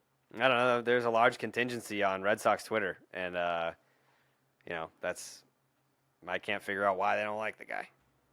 I don't think he would be behind the velvet ropes. I will say my Caleb Ort take is that the Red Sox have never, ever, ever, Brazier might be the exception, wanted a guy to be good more than they want Caleb Ort to be good. It is like, he just refuses. It's just a very, very, very long leash. Like Brazier had like a dominant stretch in 18, obviously, a dominant stretch in 21, and like so, at least when they DFA him, it's like it's a year or two late, but we know what the feeling was. Mm-hmm. There's some guys that have come through the last few years that like, hey, they've never had big league success. Why is the leash this long? But anyway, I got to write about the draft. We'll see you at Loco for the Cinco de Mayo party in July and August once Dry July is over. Thanks so much. Gracias and adios. Thank you. Thank you for your time. That's Chris Castillo of the Mexican Times. ¿Cómo estás? Wow. A lot of information there. That Kike stuff is juicy. It's surprising to me.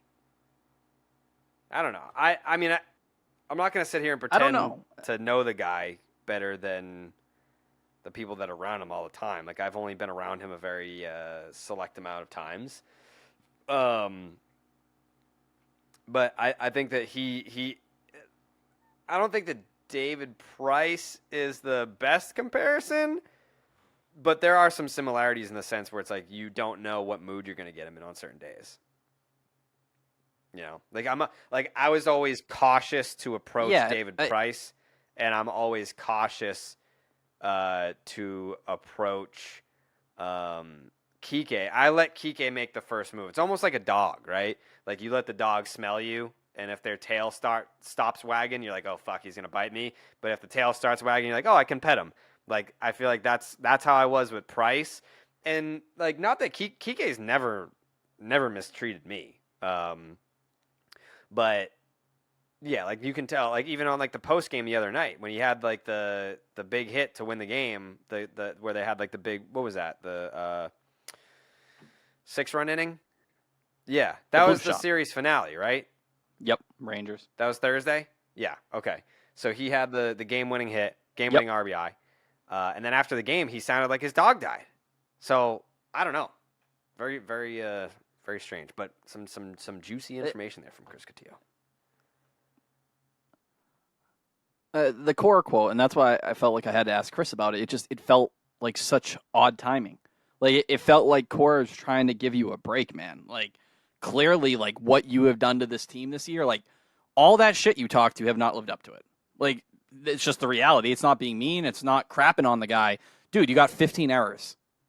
Like you can't talk all this shit and say like you feel like this is your chance. Like this is my team. Like we're gonna be different. Yada yada yada.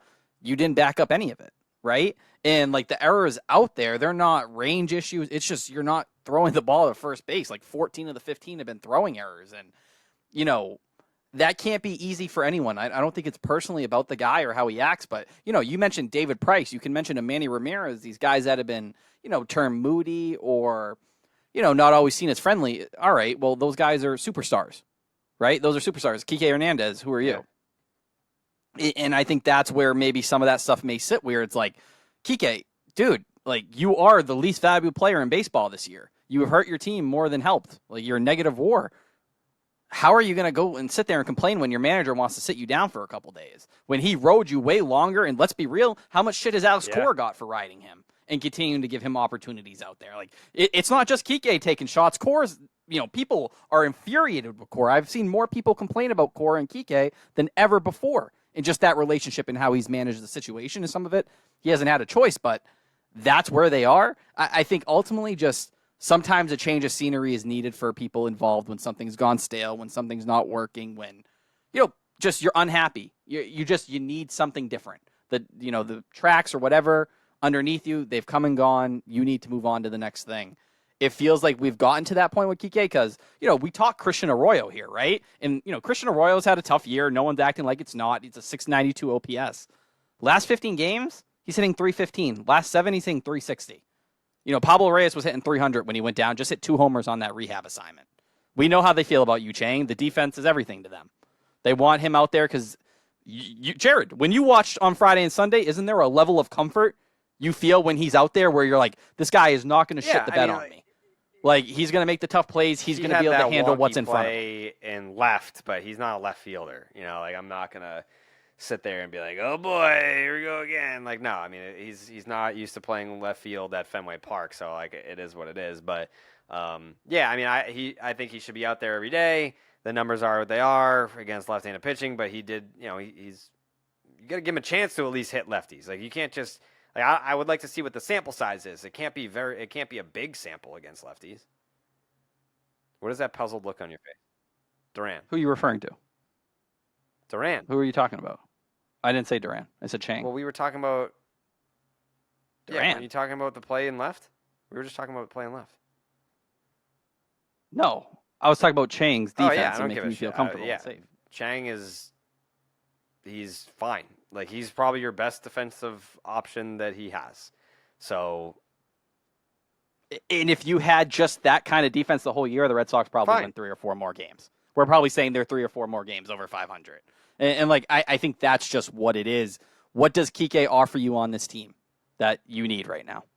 I was gonna say a right. He can't play shortstop. Even second base has been rough. But you've got Duvall for that as well. But who would you rather have defensively?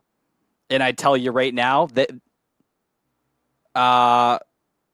defensively Kike, but I'd also go and say Rob Refsnyder's gotten at bats against righties, and I'd take Rob Refsnyder against a righty over Kike Hernandez. I always feel pretty good with Refsnyder in all situations. And the reality is when Trevor Story comes back, somebody else has to go anyways. So are you just kind of saying we'll make the harder decision right now? We'll say we're going to the All-Star break. We can kind of reset here. Kike, you're off the boat. We're probably going to have to kick one of Pablo Reyes or Christian Arroyo off the boat in 4 weeks or 3 weeks or whatever. Like, it's kind of just time to sit and swallow that pill. The one question I would have said was, and the reason why I was always a little hesitant with Kike was, what does it mean to the clubhouse? I think Chris kind of just gave us our answer on that. Yep. Seems like the clubhouse isn't in need of Kike Hernandez. Mm-hmm. How would Justin That's a good Turner feel question. about that? I'm just asking a question. I'm curious. I mean, I don't know. How would Alex Cora feel about that? Don't know. Like, could you have a Kevin Plawecki-esque situation here? I don't know.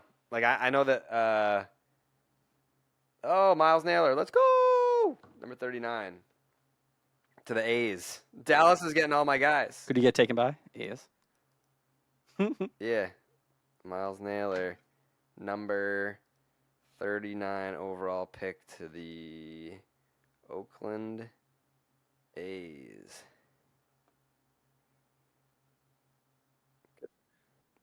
And I'll add on that Kike Hernandez front and kind of answering all those questions. Like, you look back at what Hanley was and how important he was in that clubhouse, and that still gets talked about to this day. It would be a ballsy move, but at the same time, if you DFA him and you can trade him and even get, I think he's owed $4.5 million from this point on through the rest of the year. And that'd be Heim saying, like, I made a mistake. That's a real, like, hand up, like, dog, I gave him $10 million, and that was clearly a bad move for everybody. Can we get $1 million or $2 million and eat it, and another team's willing to pick that up?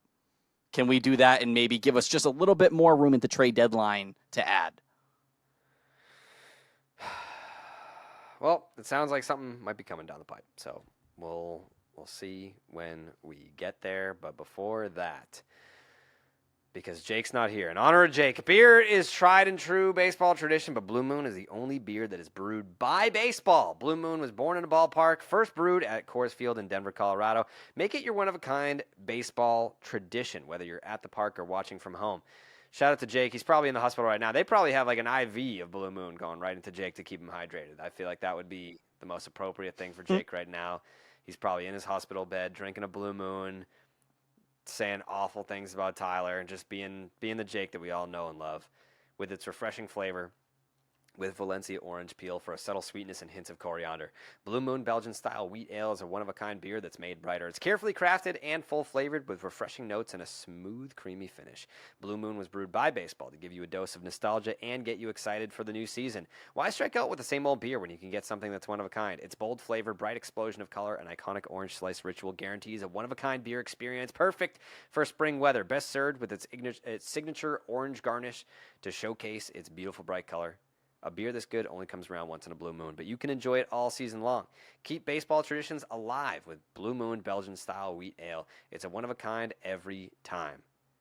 Check out shop.bluemoonbrewingcompany.com for baseball merch and visit get.bluemoonbeer.com/Jared to find Blue Moon delivery options. That is get.bluemoonbeer.com/Jared. Blue Moon, made brighter, celebrate responsibly. Blue Moon Brewing Company, Golden, Colorado Ale. I need to get some more Blue Moon because Dallas drank all of mine at my house. Yeah. Yes. You drank that many? He went through my Blue Moons and just absolutely sucked them all down.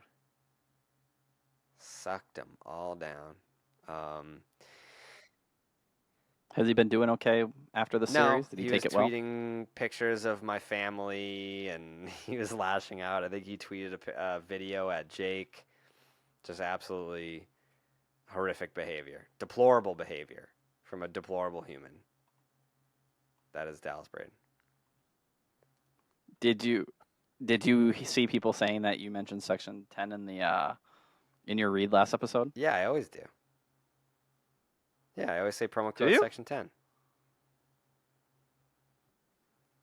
Jesus. I need to start listening better. I saw people saying that on the subreddit. I was like, oh shit, I didn't even catch it. For the Stop and Shop look ahead, it's always been promo code Section 10. Always. Forever and always. Forever and always. Stupid ass bitch.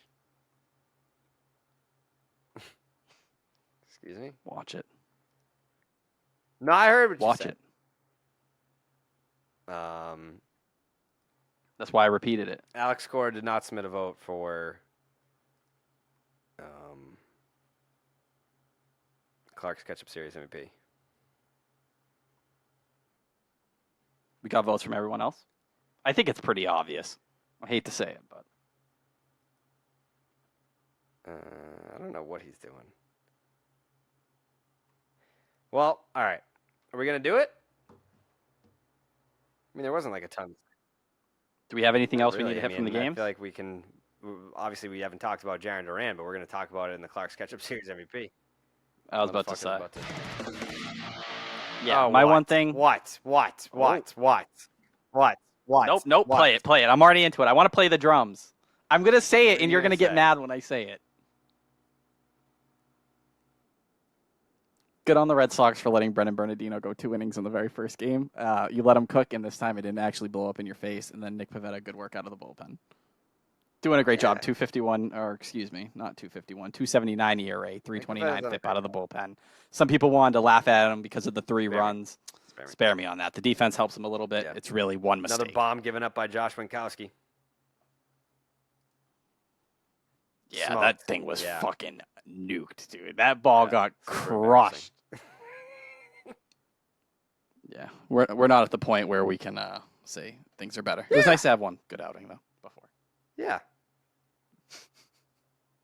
Anyways, nothing personal, but that thing was fucking absolutely torched. Anyways.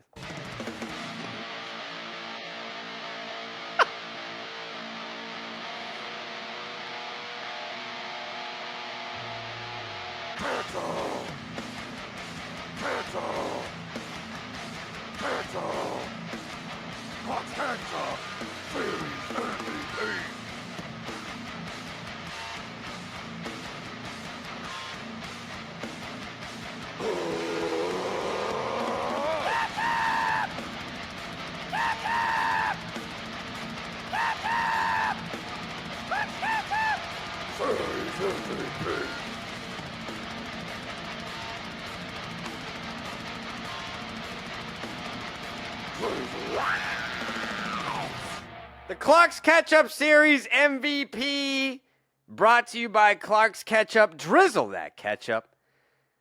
I mean, I don't even know why we're putting it to a fucking vote. Jaron Duran had 11 plate appearances in this series. Didn't start in the final game, but did get into the game. Hit .545 in the series. That leads the Red Sox. An on-base percentage of .545 because he didn't walk. So Verdugo actually hit .500 in the series and had a .556 on-base percentage to lead the Red Sox. Jaron Duran's slugging percentage, he slugged over 1,000. He slugged over 1,000 in the series, and then had the OPS of 1636, which also led the Red Sox. Get into some counting stats here. His 6 hits led the team. Turner with 4. Arroyo with 4. Shout out to Christian Arroyo. Christian Arroyo gets a catch-up packet for this series. Justin Turner, obviously, as well at one point yesterday, 8 straight games with an RBI. That streak came to an end today, yeah?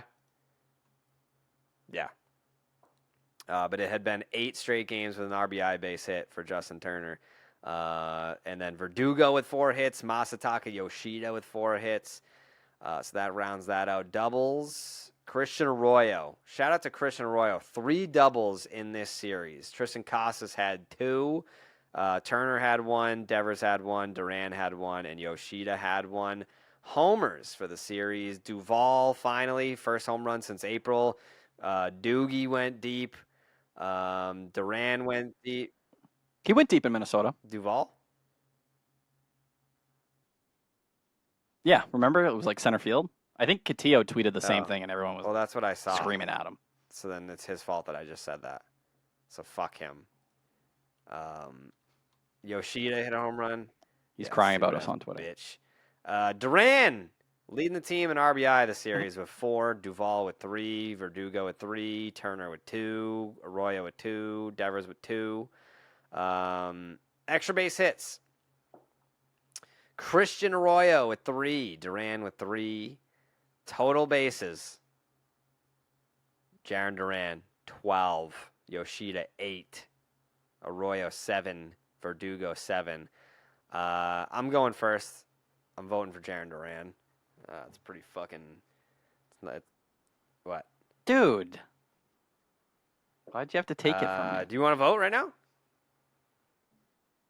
Yeah, Jarren Duran? it's Jarren Duran. I think, of course, him hitting his 5th homer, that was awesome within itself, but spark plug the minute in that second game, stealing bags, like, we had that conversation. Is Jarren Duran becoming a guy in the beginning of the year? It was great. Then he went through that, like, little bit of a low stretch, and here we are again. Dude's hitting, like, what? Is it 320 on the season now at this point? 320, 367, 519. That's an 886 OPS. There's no way to frame it other than, like, he's on pace for 30 steals. It's 10 jacks, but I think if he had consistent playing time, we're talking about a guy who's going to hit, somewhere between 15 to 20 home runs with 30 stolen bases. I don't think the batting average will ever be this high, but you're also saying this guy leads the friggin' Red Sox in doubles right now with 27. More than anyone, and he wasn't even on the team until, like, later April. No vote from Euclid. Oh, wait. My bad. All right. No vote from Cora. No vote from Euclid. You voted for Duran? All right. Yes. We're going to have to write these down because Jake's not here. Jeremy, write these down. He's got them. All right, he's on it. Dave O'Brien. Jarren Duran. Tom Caron. Jarren Duran. Jemai Webster selects the Red Sox bullpen, pitching 2 bullpen games in this series, headlined by Bernardino and Nick Pivetta. So he picks the whole bullpen, which I'm going to allow. Will Fleming. Originally, he picked Dallas Braden for firing up the boys. But then he said, in all seriousness, I will take Jarren Duran. I got 2 preemptive picks. I got a pick from Loomer. Reached out during the game and said, Duran, doesn't matter if he didn't start game 3, he's the MVP. And Will Middlebrooks texted me before the game today and said, Duran is my answer even if he doesn't step on the field today, unless JT goes off. So, I feel like that's pretty much unanimous except for... Oh, wait. There's one more. There's one more pick. Oh? There's one more pick. Live from his hospital bed.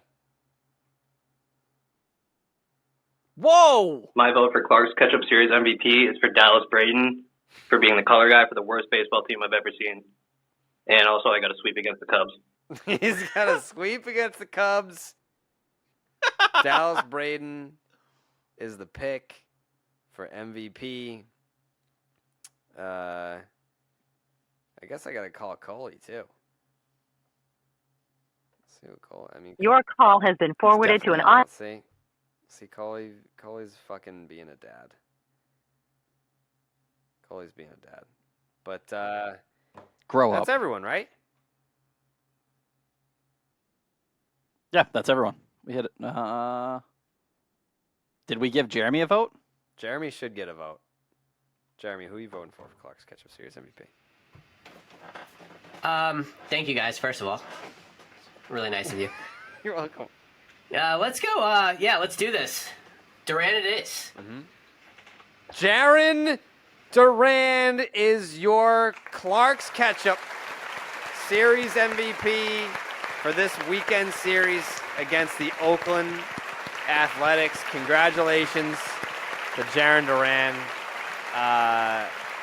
What's the schedule? They're fucking off. All right, let me see. I'm going to tell him that he won and see if he wants to make an acceptance speech. You won Clark's Wow. Catch-Up Series MVP. Big honor. Congrats. I will say, for Durant, one of the things that has been big, and he made a really nice catch in center field on that play going near the bullpens. Throw that in there as well. And the dude doesn't start today and still just steps on the field and causes havoc on that single and then running to second. Who was it? Tyler Wade. That was just taking his sweet ass time on that ball.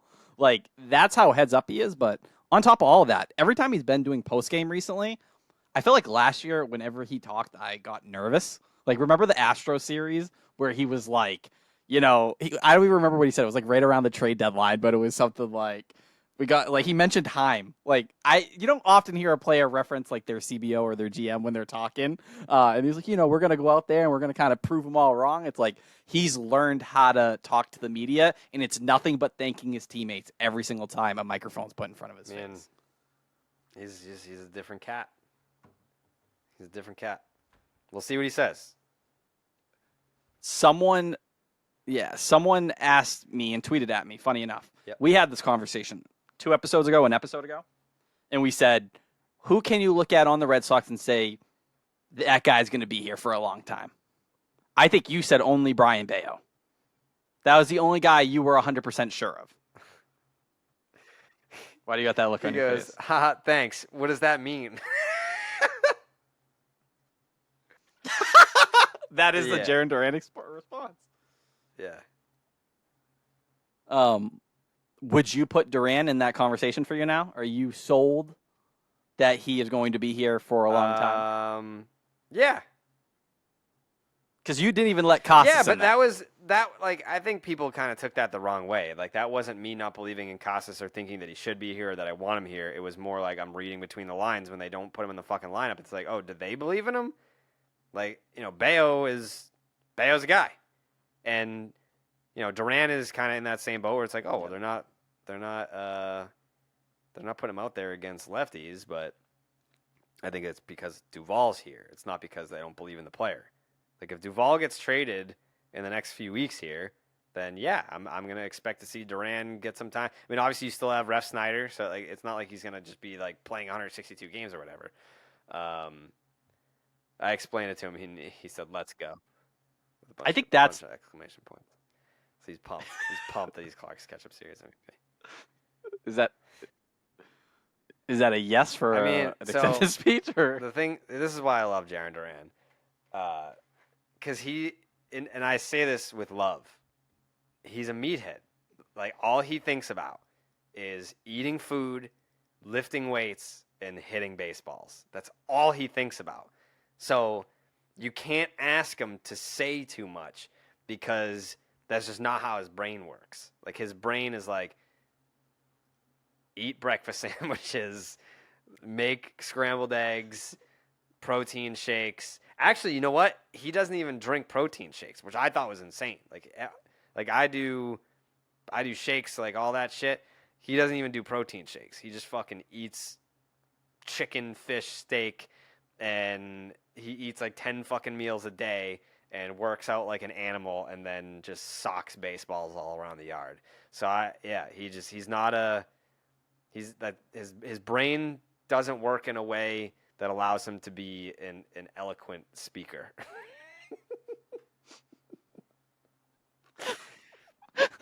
That was the nicest, That was the nicest way to be this guy's a fucking idiot, dude. Not Coley's calling back. But I think that's oh, thank Coley! How did you know that I called you? It went straight to voicemail. Oh, I must not have had server. Oh. So we wanted to get your vote for the Clark's Ketchup Series MVP. Wait, why is it? What the fuck is going on? Hold on. There we go. All right. Now you're connected. Go ahead. Did someone already win? Yeah, Jaron Durant already won. Yeah, that's where I was leaning. That's where you were leaning? I was leaning Durant, yeah. Okay. Who Why else? not? He won. Why is that crazy? Well, no, because you never pick the winner. You always are you know what? I have this really outside the box reason for why I'm selecting so and so. Are you telling me Jake didn't win last time? Jake's in the hospital. Well, that's no good. Yeah. Yeah, he's like on his way out right now. That's why we have Jeremy. Yeah. We already replaced him. Well, I mean, you got to do what you got to do. Yeah, show goes on. Next man up. But like we love Jake. Yeah. But he's I mean, we love the Red Sox pitching staff. They're all in the hospital too. yeah. That's kind of where I'm at on the whole thing. Still got to play the games. Got to play the games. Who's the fuckface who started today? What was his name? Fucking Taylor? Jeremy Bonderman. Taylor Scott. Yeah, I think it was Bonderman. Bonderman. Brian Matus. Yeah. Boof Bonzer got the rock today. Mm-hmm. Yeah. Needed him. Yeah. You don't fuck with the Boof. Do you remember Boof Bonzer, Tyler? You're probably too young. Yes. Yeah, No, I do Bonzer. remember Boof Bonzer. That dude. Sadly. When he came over here, I was like, how do we pull this off? How did the Red Sox end up with the Boof? 2000. What year was that? Yeah, probably somewhere in 10? there. 2009, 2010. Did you find it? Boof. What's his legal I'm name? pulling There's it no way his name was Like Anthony? Boof. John Paul. Big Boof. John Oh. Paul Boof Bonzer. And he pitched for the Red Sox in 2010 through 2 innings. 2 majestic innings. He gave up 4 runs. He's a 4 whip. 4 runs. He faced 13 batters. We should call Coley for the Red Sox lottery. You know what? It is sponsored. I don't think we have it today. Do you want to do the Red Sox lottery, Coley? Is that where is it the same as it used to be? Yeah. All right. All right, let's give it a whirl here. I gotta do random number generator, 1 through 100. 66. 66 is Mo Vaughn. Okay. All right. Liar. You think I'm making that up? No, I think Mo Vaughn's a liar. Oh, why is he a liar? Because he said he was going to send me clothes and never Oh, yeah, that's true. That's true. Mo Vaughn came on the podcast in 2018 and said that he was going to, what was his clothing brand called? It was like Big Boy Clothing? did. It was probably Big Hit Dog, something along those lines. Big Hit Dog Threads. MVP Collections. sounds right, Does that yeah. sound right? Yeah. Big Boy Threads. The website is fantastic. If you Mo could click on Vaughn, he's great. He won the MVP in 1995, 126 RBI to lead the league, 150 strikeouts to lead the league, hit 300 right on the dot with a 963 OPS, 28 doubles, and 39 home runs. Won the MVP, was an all-star for the first time that season. It was his age 27 season. Played 8 years in Boston. 8 years in Boston, hit 304 in those 8 years with a 936 OPS, 230 homers, 199 doubles. Coley, what was your favorite Mo Vaughn memory?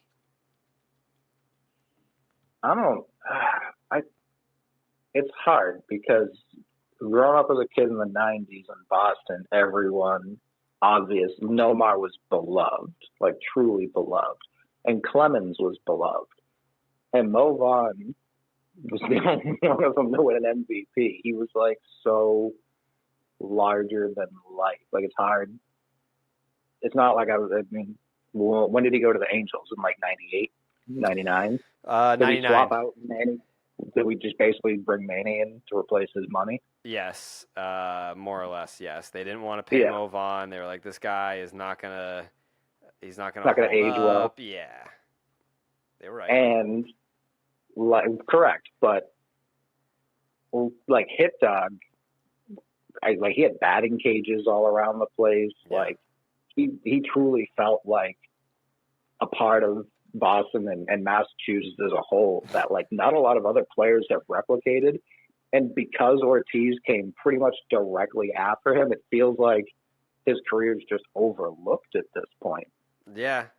Yeah, I think it's weird. Like Mo Vaughn came up in 1991. The Red Sox were so fucking irrelevant, and no one gave a fuck about the Red Sox. And then he was here for the strike year.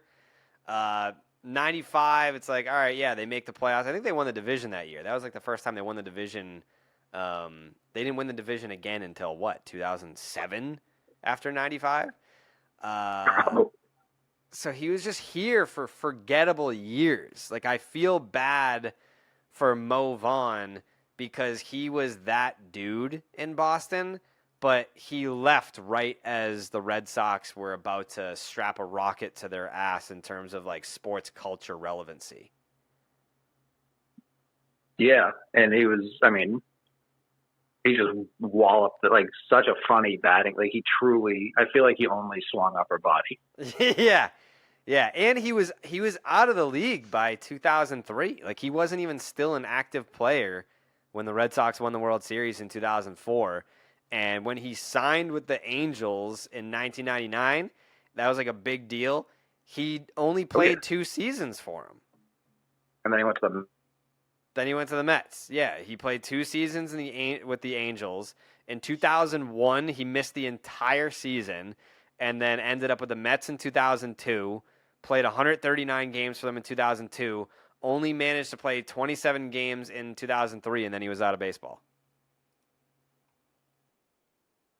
That's where you got like that ridiculous homer at Shea like Stadium, though, right? Wasn't that the one that was like halfway up the scoreboard or whatever? 500-something foot home run at Shea Stadium. He just fucking walloped that thing. Absolute waffle maker. 502 at Shea Stadium. Yeah, Mo Vaughn was probably my first favorite player on the Red Sox in my life. Like obviously, Nomar came up, and I had a stronger emotional attachment to Nomar because he was around for more of my I can remember these years type years. But before Nomar came up in 96, the summer of 96, and his rookie season was 97, Mo Vaughn was the guy before that. And I think I've told that story on the podcast before about when Mo Vaughn came back to Fenway for the first time with the Angels, and my dad was like, "Are you gonna boo him?"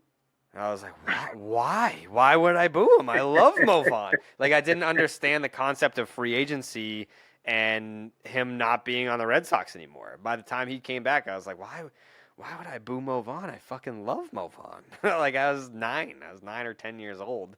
But yeah, before Nomar, there was Big Mo, the hit dog. This is before Tyler's time. Tyler was still a seaman. His last year was the year I was born. Yeah, that's disgusting. Like that's the hard part. But like I talk to people and like I hear how much Mo Vaughn meant to them. Like Matt McCarthy, right? Like we do so much baseball stuff together. To him, Mo Vaughn is everything. We did a show this past winter, me and him and a couple of the guys, and one of them got Mo Vaughn to call into the show and be like, "Hey, like, just what's up, McCarthy? How is it like going? Yada yada. Let's just have a conversation for 15 minutes on air." And McCarthy talked for 15 minutes just about what that MVP, what Mo Vaughn meant to him in Boston at that time. And I'm just sitting there like, cool. Like, it just never. It's not even part of my baseball world because it was so far beyond me. Like I can sit there and talk about Nomar because we talked about what Nomar's impact was, and he was still here when you get all the way up to 2004 and some of those years leading up. It's just I don't know. To me, Mo Vaughn, like I respect the MVP. I look back, but there's nothing for me. There's no real reference point. Like I can't look back and even say like, oh, I wish I saw that generation of Red Sox baseball because, like you said, it was a tough generation. The team sucked, but you had Mo. So you know how like every time Ronald Acuna Jr. hits a home run, I'm like, there's Ronald Acuna Jr. Never hit a cheap home run in his life. The dude that sits behind me, my season ticket seats at Fenway, the dude that sat behind me, I got that from him because every time fucking Mo Vaughn would come up, he would say every single time, There you go. Here's Mo Vaughn. Never hit a cheap home run in his fucking life. Not one. Not one. Never hit a cheap home run in his fucking life. Every time Mo Vaughn came to the plate, he would let you know. Never hit a cheap home run in his life. You go watch the highlight reels of Mo Vaughn home runs with the Red Sox. Not one is going to barely clear the fence. Not one. No, he hit the absolute dog shit out of the ball. Ortiz signed in 03, right? Correct. If in 03, when David Arias was signed from the Minnesota Twins, and you said this guy's going to be the next Mo Vaughn, you would have been shot in the streets. Like, it would have been such a preposterous thing to say. Yeah. Let alone the fact that he lived up to and surpassed that. But that's how good. To be like, oh yeah, we could have someone 75% of that. Sick. Yeah, bat him fourth because that's how good that guy's going to be. Who's a player, Coley, from the 2004 Red Sox that you would sub out to have Mo Vaughn on the roster somewhere? I mean, it's tough because as we talked about, it's very limited where you can put him on the field. Yeah. You can't sub out Kevin Millar because right. I mean, just his vibe obviously changed that team. His walk against Rivera for Dave Roberts to steal the base, you can't lose that in history. You obviously can't pick David Ortiz. I love Orlando Cabrera and what he brought to that team too. It's not even like you can't even sub out Pokey. You can't sub out Orlando. Orlando Cabrera telling the Yankees fans to fucking cry about it when they're about to come back from 3 down. You can't sub that out. That's just a different vibe. That's I don't know, the butterfly effect. And you're even underselling it. He wasn't telling them to cry about it because they were coming back down. The National Guard was on the field because they were rioting, and he was taunting them while they pelted the field with glass bottles. Yeah. So yeah, there's no Bronson Arroyo you can't sub out because he was part of the slap. Mm-hmm. There's truly Mirabelli was the backup catcher. There was nobody. Was Terry Adams? I know Terry Adams was. I know he played for the 2004 Boston Red Sox. I don't know that he made the postseason roster. You can't even sub out Curtis Leskanic. Leskanic was wheeling and dealing in those extra innings in the ALCS against the Yankees. I can't think of one person on that team where you could be yeah, you could swap them out with someone else. Yeah, but you just couldn't. I know we've had the argument before. Drew Pomeranz, Alex Cora straight up said, I don't give a fuck that you're on the roster. I'll use a position player before I bring Drew Pomeranz into this game. And they still won the World Series anyway. There was no Drew Pomeranz in the 2004 playoff roster. What about Mankiewicz? Yeah, I mean, I guess there were no real defensive plays where it's man, Millar doesn't make that. You know, I feel like Mankiewicz probably could be subbed out. I mean, he's obviously known for catching the final out, but it was who the fuck couldn't catch a lollipop toss to first base? The most impressive play I remember a first baseman making that whole run was Ortiz in the World Series throwing out with Marquis at third. Jeff Suppan. But they just kept using pitchers as pinch runners. But the Cardinals are the dumbest organization to have dumb. North of 10 World Series. So dumb. They had Jeff Suppan get picked off at third base by a DH, and then Adam Wainwright was like, hey, I know that you're hitting 688 this World Series, but I'm gonna take it to you right now. I'll get him out. I'm Adam Wainwright, God damn it. Nope. Then they had, I forget, I don't even remember the kid's name. In the 2013 World Series, they had some flame throwing lefty reliever, and I remember Cardinals fans being like, hey, we got the answer for Ortiz in this World Series. He's not going to be doing shit because we got fucking Joey Lefty over here. And they brought him in, and he just fucking whack! It's a fucking bullpen. It's all right, dude, yeah, sick lefty specialist. Dude's working at fucking Walgreens right now, bagging prescription drugs. Mm-hmm. Oh, God. Anyways, Movan, great player. I'm sorry that. Even talking about what? Nomar, he was like, it felt like he was like it was like he came onto Movan's team. Is what it felt like. Yeah. Yeah, I mean, but around that time, like the late '90s, that's when they were forming the core that was about to collide with a secondary core that made the 2004 World Series champions. Because it's like the late Definitely. '90s was like Nomar, Manny, Pedro, Derek Lowe, Veritek. Like you had those Offerman. pieces. Well, Offerman wasn't going to be a part of the fucking. Like I'm talking about like the pieces that existed in the late '90s that collided Lewis. with like Darren Lewis, Mhm. the Bill Miller, Millar, Ortiz core that it all came together Donnie to form. Sadler. Donnie Sadler. Way back Wasden. Jeff Fry, who blocked me on Twitter. I mean, Good. I think he unblocked me and then followed me, but I don't know. I don't know what I said to make Jeff Fry mad. Yeah, he probably loves you on Threads. Oh, yeah. Yeah. Let me see. Jeff Fry. Have I been given credit for that yet, or no? What, getting me on Threads? No, the Thread Sox. That was your first post. The Thread Sox? Oh yeah. No, I made that up. No, not a chance. Oh, come on. I threaded it at you, and you said, "Oh my god!" And then the Red Sox were like painting over the green monster. Thread Sox. Well, now they're 5-0 as the Thread Sox. They sure are. I don't know that. Are people still You're on already Threads right over it?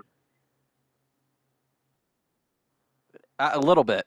I dominate. I felt like it's come and gone. Like the hype is kind of gone. They have 100 million followers. Coley, you do run it up very well. I will give you They have credit. 100 million users.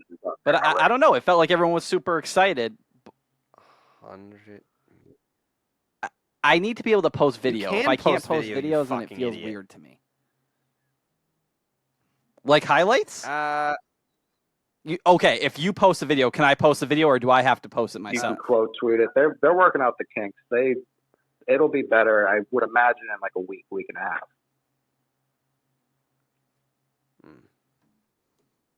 I need that, and I need the What's wrong timeline with the fixed. timeline? Oh, the people that you don't like, you follow, you can't see. It's like a Yeah, For I don't You like that page. either. I'll be honest. I'm not. I like the aesthetic I like of the it, look though. of it. I don't love Threads yet. I don't love it yet. I like it. I don't love it. I love Twitter. Coley, you're not like over Twitter, are you? I haven't posted since Threads opened its doors. Are you serious? Go look at my timeline. No way. Go look at my timeline. What's wrong with you? You don't like Elon? Oh my God, July 5th. My last post was my Threads account. That was it. All right, so you're done with Twitter? Unless they close the doors over here, like I'm trying to tell everybody, we can make this whatever we want it to be. Like all the celebs, all the annoying fucking people that are on there now, that's exactly what Twitter was in 2010. You can go back, look at any celebrity's tweets. They end at about 2012, and they're all the same as what you're reading right now on Threads. Those people do not have the stamina to stick around. That's where it's on. Stamina. I mean, you're not wrong. Like, I remember when I first signed up for Twitter in 2009. I mean, I'm actually, you know what? I'm not going to name any names because I don't want to take anything away from them. But when you first signed up for Twitter back in 2009, it would like suggest a bunch of celebrities who have ridden the wave of the bump that they got fucking 15 years ago. Like, they didn't get out there and grind to get their following like we did. Like the fact that I'm closing in on 500,000 fucking followers on Twitter, and it took me every bit of that since 2009 to scratch and claw to get there, and now people want to jump ship. I could kill myself. Be like, you kidding me? You're describing why people won't leave Twitter, especially people like everyone on this call who's built a large following and are afraid to lose it. not even like afraid to lose it in a douchey way, but it's like I have to start from scratch. What you're talking about, I have to rebuild it. And that's where it's like, if everyone just fucking committed, they've made it as easy as possible with the Instagram integration. You won't find me on Blue Sky. You don't see me on Spill. I haven't fallen for any of these other fake competitors because I know what's going to happen. People go over there for a day and then they're like, all right, let me go back home. No, this is like someone opened a brand new, same exact thing with a smarter billionaire running the show. I'm all in. Yeah, I mean, So is this like a Walmart Target thing for you, Coley? Like, are you just like, this is a nicer, cleaner, higher end thing? Like, why? It's Zuck. You fuck with Zuck? No, I mean, I said the other day on TWS, like, I think we're at the point in society now, especially internet society, where you just kind of have to pick a billionaire. And, like, they're unavoidable. You just have to pick one of them. And Zuckerberg, I mean, he gave us Facebook. I think my point is everyone's fine with Instagram. You know what I mean? I understand it's kind of like a separation of church and state, Instagram and Twitter. But I don't know if you've looked at the fucking videos on Threads. Like someone posted a GoPro from the woods, and I thought I was in the woods. Like it's better video processing than Instagram, which I still struggle to understand because it's the same fucking company. yeah, I don't know. I just wish I could if I could pick up my following and drop it on Threads, I would probably be more enthusiastic about it. But they already have 100 million signups, and I understand people just clicked a button from their Instagram account, but what's Twitter's like active users, like 200 million. I don't know. It just seems like it's harder. It's harder to get followers. But how many of those people signed up for? What? I'm watching the video that you're talking about, like going for like the walk. Yeah, unbelievably clear. Yeah, it's incredibly clear. You can also just dump out like 15 pictures on a post for some reason. Twitter's like, we'll give you 4. Instagram's there. Threads is like, dump your whole camera roll, dude. We don't give a fuck. We don't give a fuck. Oh wow, these Yeah, videos are very clear. Unbelievably clear. And they need to work on like the share video feature. Like, yeah, I'm watching the Braves mascot. they need to iron out. Zuckerberg really needs to just bring me in for like 30 minutes. There's no one who understands the pros of Twitter. Like, if they don't have it buttoned up by the beginning of football season, I'll be done because it doesn't have that live aspect yet. That's what makes Twitter Twitter. It's not the actual app itself. It's just everyone on the same page constantly. Like I can't even press down on a photo and save it to my phone. Yeah, I agree with that Threads. too. Like that's a problem. Mm-hmm. I can't be screenshotting all the live long day. I don't have time for that. Mm-hmm. But if they can get the live timeline and the share video feature by the start of football, I think that's curtains. Yeah, that's probably fair. Yeah, the live aspect of it for me, like that's what keeps me on Twitter is like this just happened. I'm going to tweet about it knowing that people are going to see this. Yeah, because it's for sure. I can't even get into like the habit of like when you start watching a Red Sox game, my mind never goes to like Threads. Like I'm immediately on Twitter. I'm like, I need to post this highlight. Like, I don't know. I feel like I go on Threads. There's their community isn't there. Not yet. That's where I'm trying to lead by example. It's like I'm over here. If everyone else just does this, it's the same thing. I've seen people be like, "Oh, how do I use this in my Instagram stuff?" Like people are talking like sociopaths. Like they have 9 different voices. Like people aren't that good at prose. I find it hard to believe they're that good at curating their own social media accounts. It's nonsense. Just use it how you use everything else. It's not that hard. I agree. It's over. Yeah. It's. I am using it differently than I am using Twitter, though. I will say that. I think that's because the community, like the live, isn't there yet. Yeah. Once it is, I think you'll use it the exact same. That's probably true. And I've just been doing it that way. Is it bad? Good. Is it bad, Coley, to repost what you post on Twitter on Threads? I don't think so. I'm just cutting out. Like Like if I I'm listening. Go ahead. no No, continue. I was just saying, I don't think there's anything bad with it. I'm just cutting out. I'm doing less than half the work. So I'm just posting it on Thread. I'm doing exactly what I would be doing, just in front of a smaller audience, which is actually kind of nice. I don't have like 70 people calling me a dickhead just because I'm like, hey, I think that play was good. But I do you use desktop or mobile mostly, Tyler? I'm always mobile. I haven't used it on the Okay, desktop. so Threads isn't on desktop, but that's a complaint I've been seeing from people who are like, I'm shocked how many people our age use desktop Twitter like majority of the time. That's insane to me. But I've just literally put the Threads app.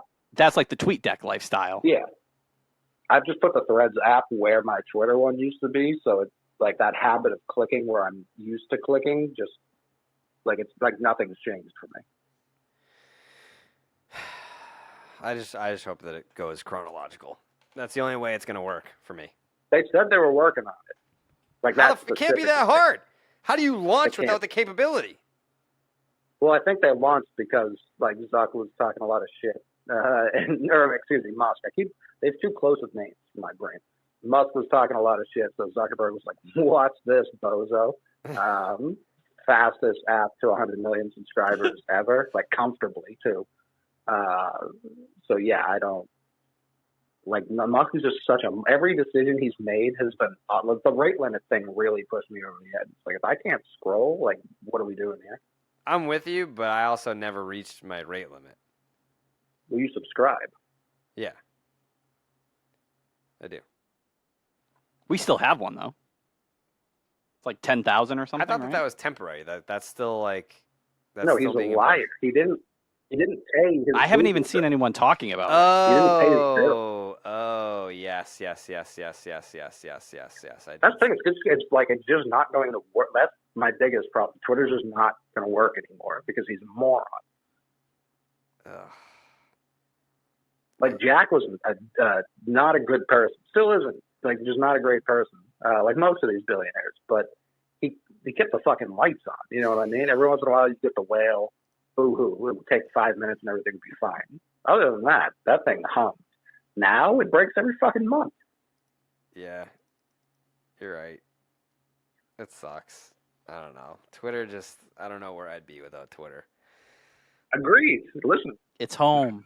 It's safe. we both made a lot of money because of Twitter. Like I'm not like turning my back on it because I hate the idea of it. It's just like it doesn't work anymore. Yeah. Threads needs to be better.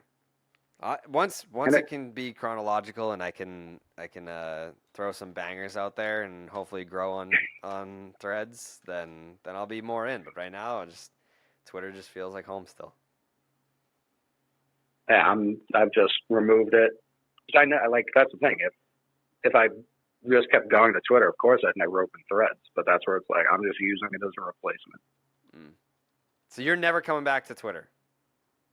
Like I said, if this place shuts down, beginning of football season, I'll know. Okay. You just threaded. Yeah, I did. I did just thread. Well, just talking about Threads got me threading. It's fucking thready vetter over here. Yeah. And like I hit 5K today. I've been on this for 4 days. Obviously, it's not 100K like whatever I have over on Twitter, but I'm for right now. I'm enjoying yelling into a void. Yeah. I mean, I have almost 16,000 on Threads. Yeah, like that's where it's like you get Bill, Jesus. Blue I Sky, got 1K. Teach, all the other ones. It's like the following. There was no way to get the following over seamlessly.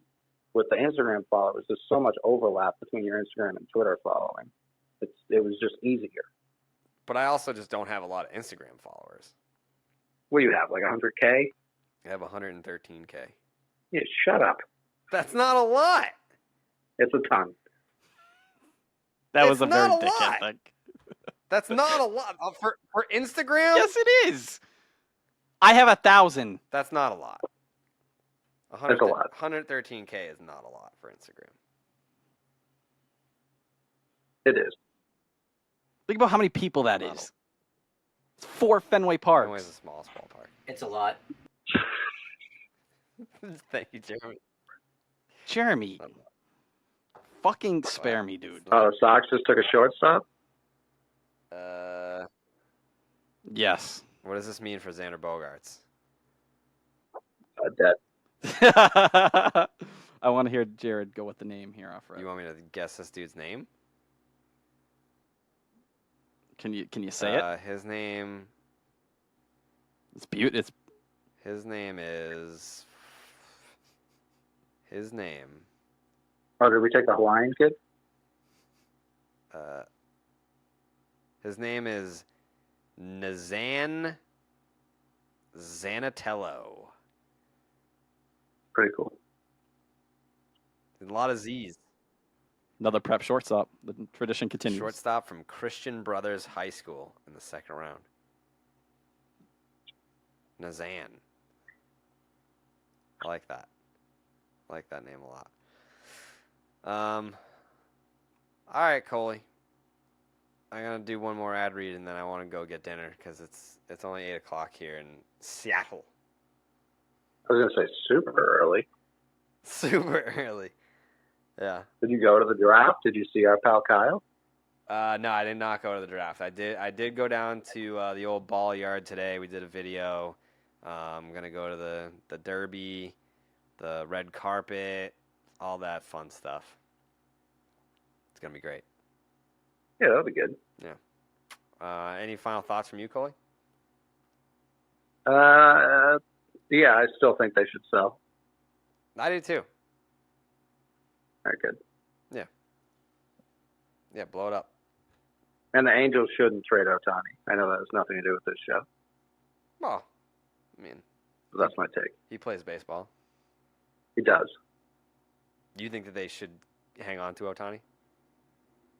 I can't be.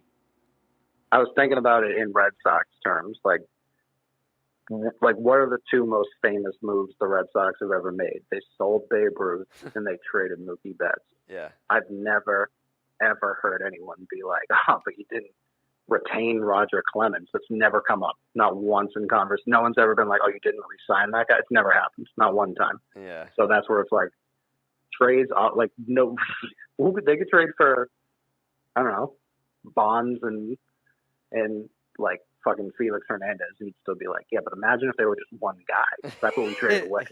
Yeah. We're taking up more roster spots than need be with these two idiots because they're not Ohtani. And I could sell to the fan base, like, listen, we matched. We offered whatever he signed for.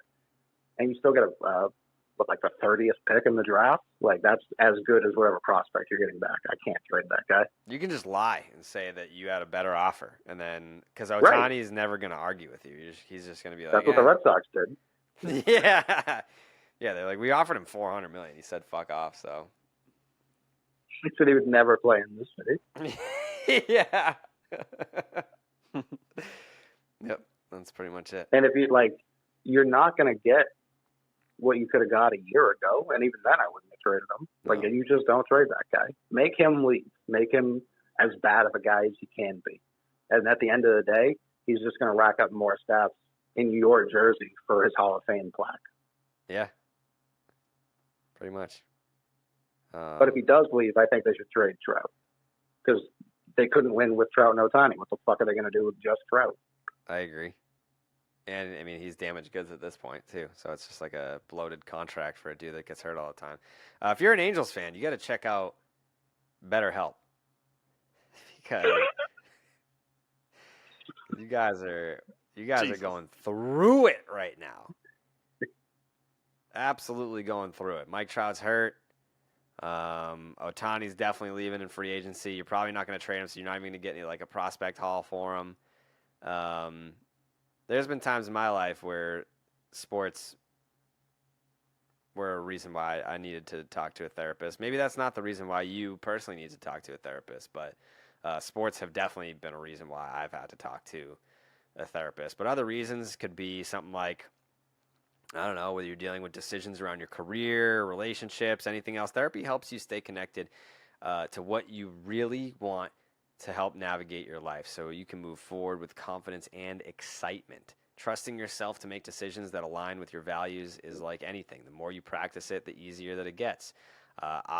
Coley, you do therapy? I've dabbled. Yeah, you dabbled. I've dabbled. Milliken still needs to dabble big time. Like, you can just see it on his face. Yeah. Badly need it. If you're thinking of starting therapy, give BetterHelp a try. It's entirely online, designed to be convenient, flexible, and suited to your schedule. Just fill out a brief questionnaire to get matched with a licensed therapist and switch therapists anytime for no additional charge. Let therapy be your map with BetterHelp.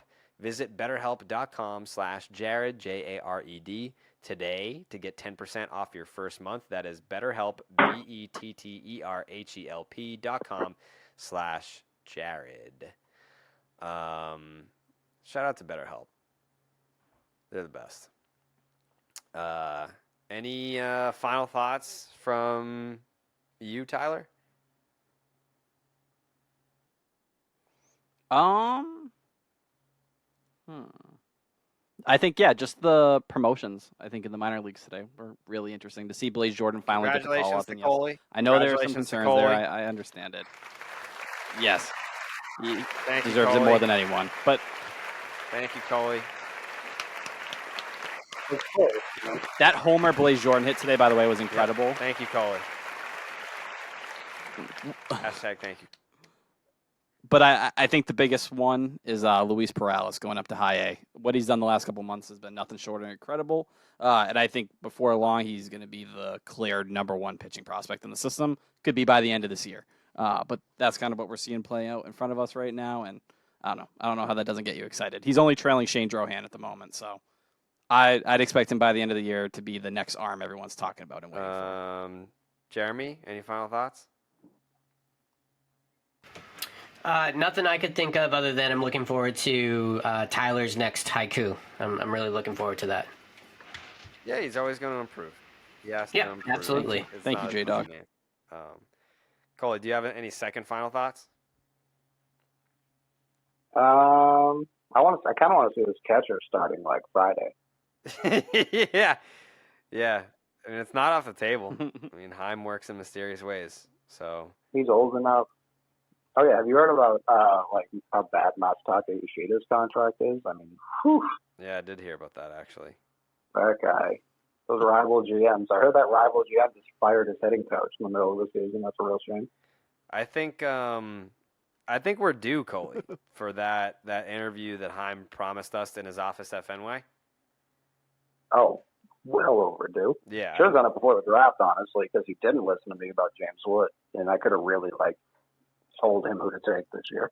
Yeah. Well, I mean, there's other rounds. I'm sure that you have other players that you're eyeing right now. Would you rather talk to Heim before the deadline or after the deadline?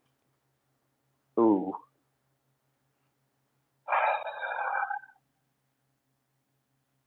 Probably before, because I could really load my off-season thoughts onto him there too, and it's all it's all just one connected web.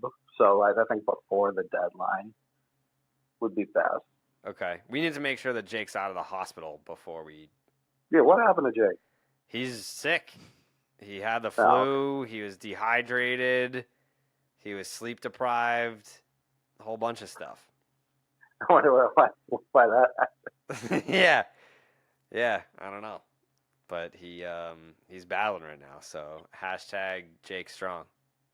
Well, Jake, I know he's listening. He loves the show. Pray for Jake. I just beat pneumonia, so he can for sure beat whatever he has. Wow, there you go. Coley Strong as well. Mm-hmm. Okay. Not about me, but Jake. Hashtag Jake. Hashtag Jake.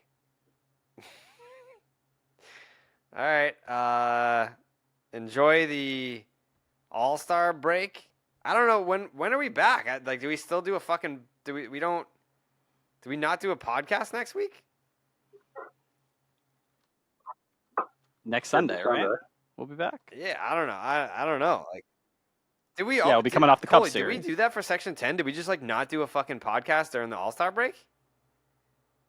Probably not. I can't remember doing one for the All-Stars. Last We year didn't? we didn't. Like a preview? That doesn't seem like something we would do. No. Mm-mm. Yeah, I feel like we did like first half awards. Lol. Who fucking cares? Who cares? I don't know. Maybe we'll do one at some point, but I don't know. I fucking fly back Wednesday, and then Thursday maybe I'm gonna go get a tattoo, and then Friday they play a game. So, right? Yeah, Friday they start. That's Yeah. Yeah. All right, we'll figure Correct. it out. Don't miss us too much. Kyle if it's Teal's not going. debut. Yeah, yeah, Big Teal making his debut this weekend. All right, we'll talk to you when we talk to you. Buenas noches, amigos.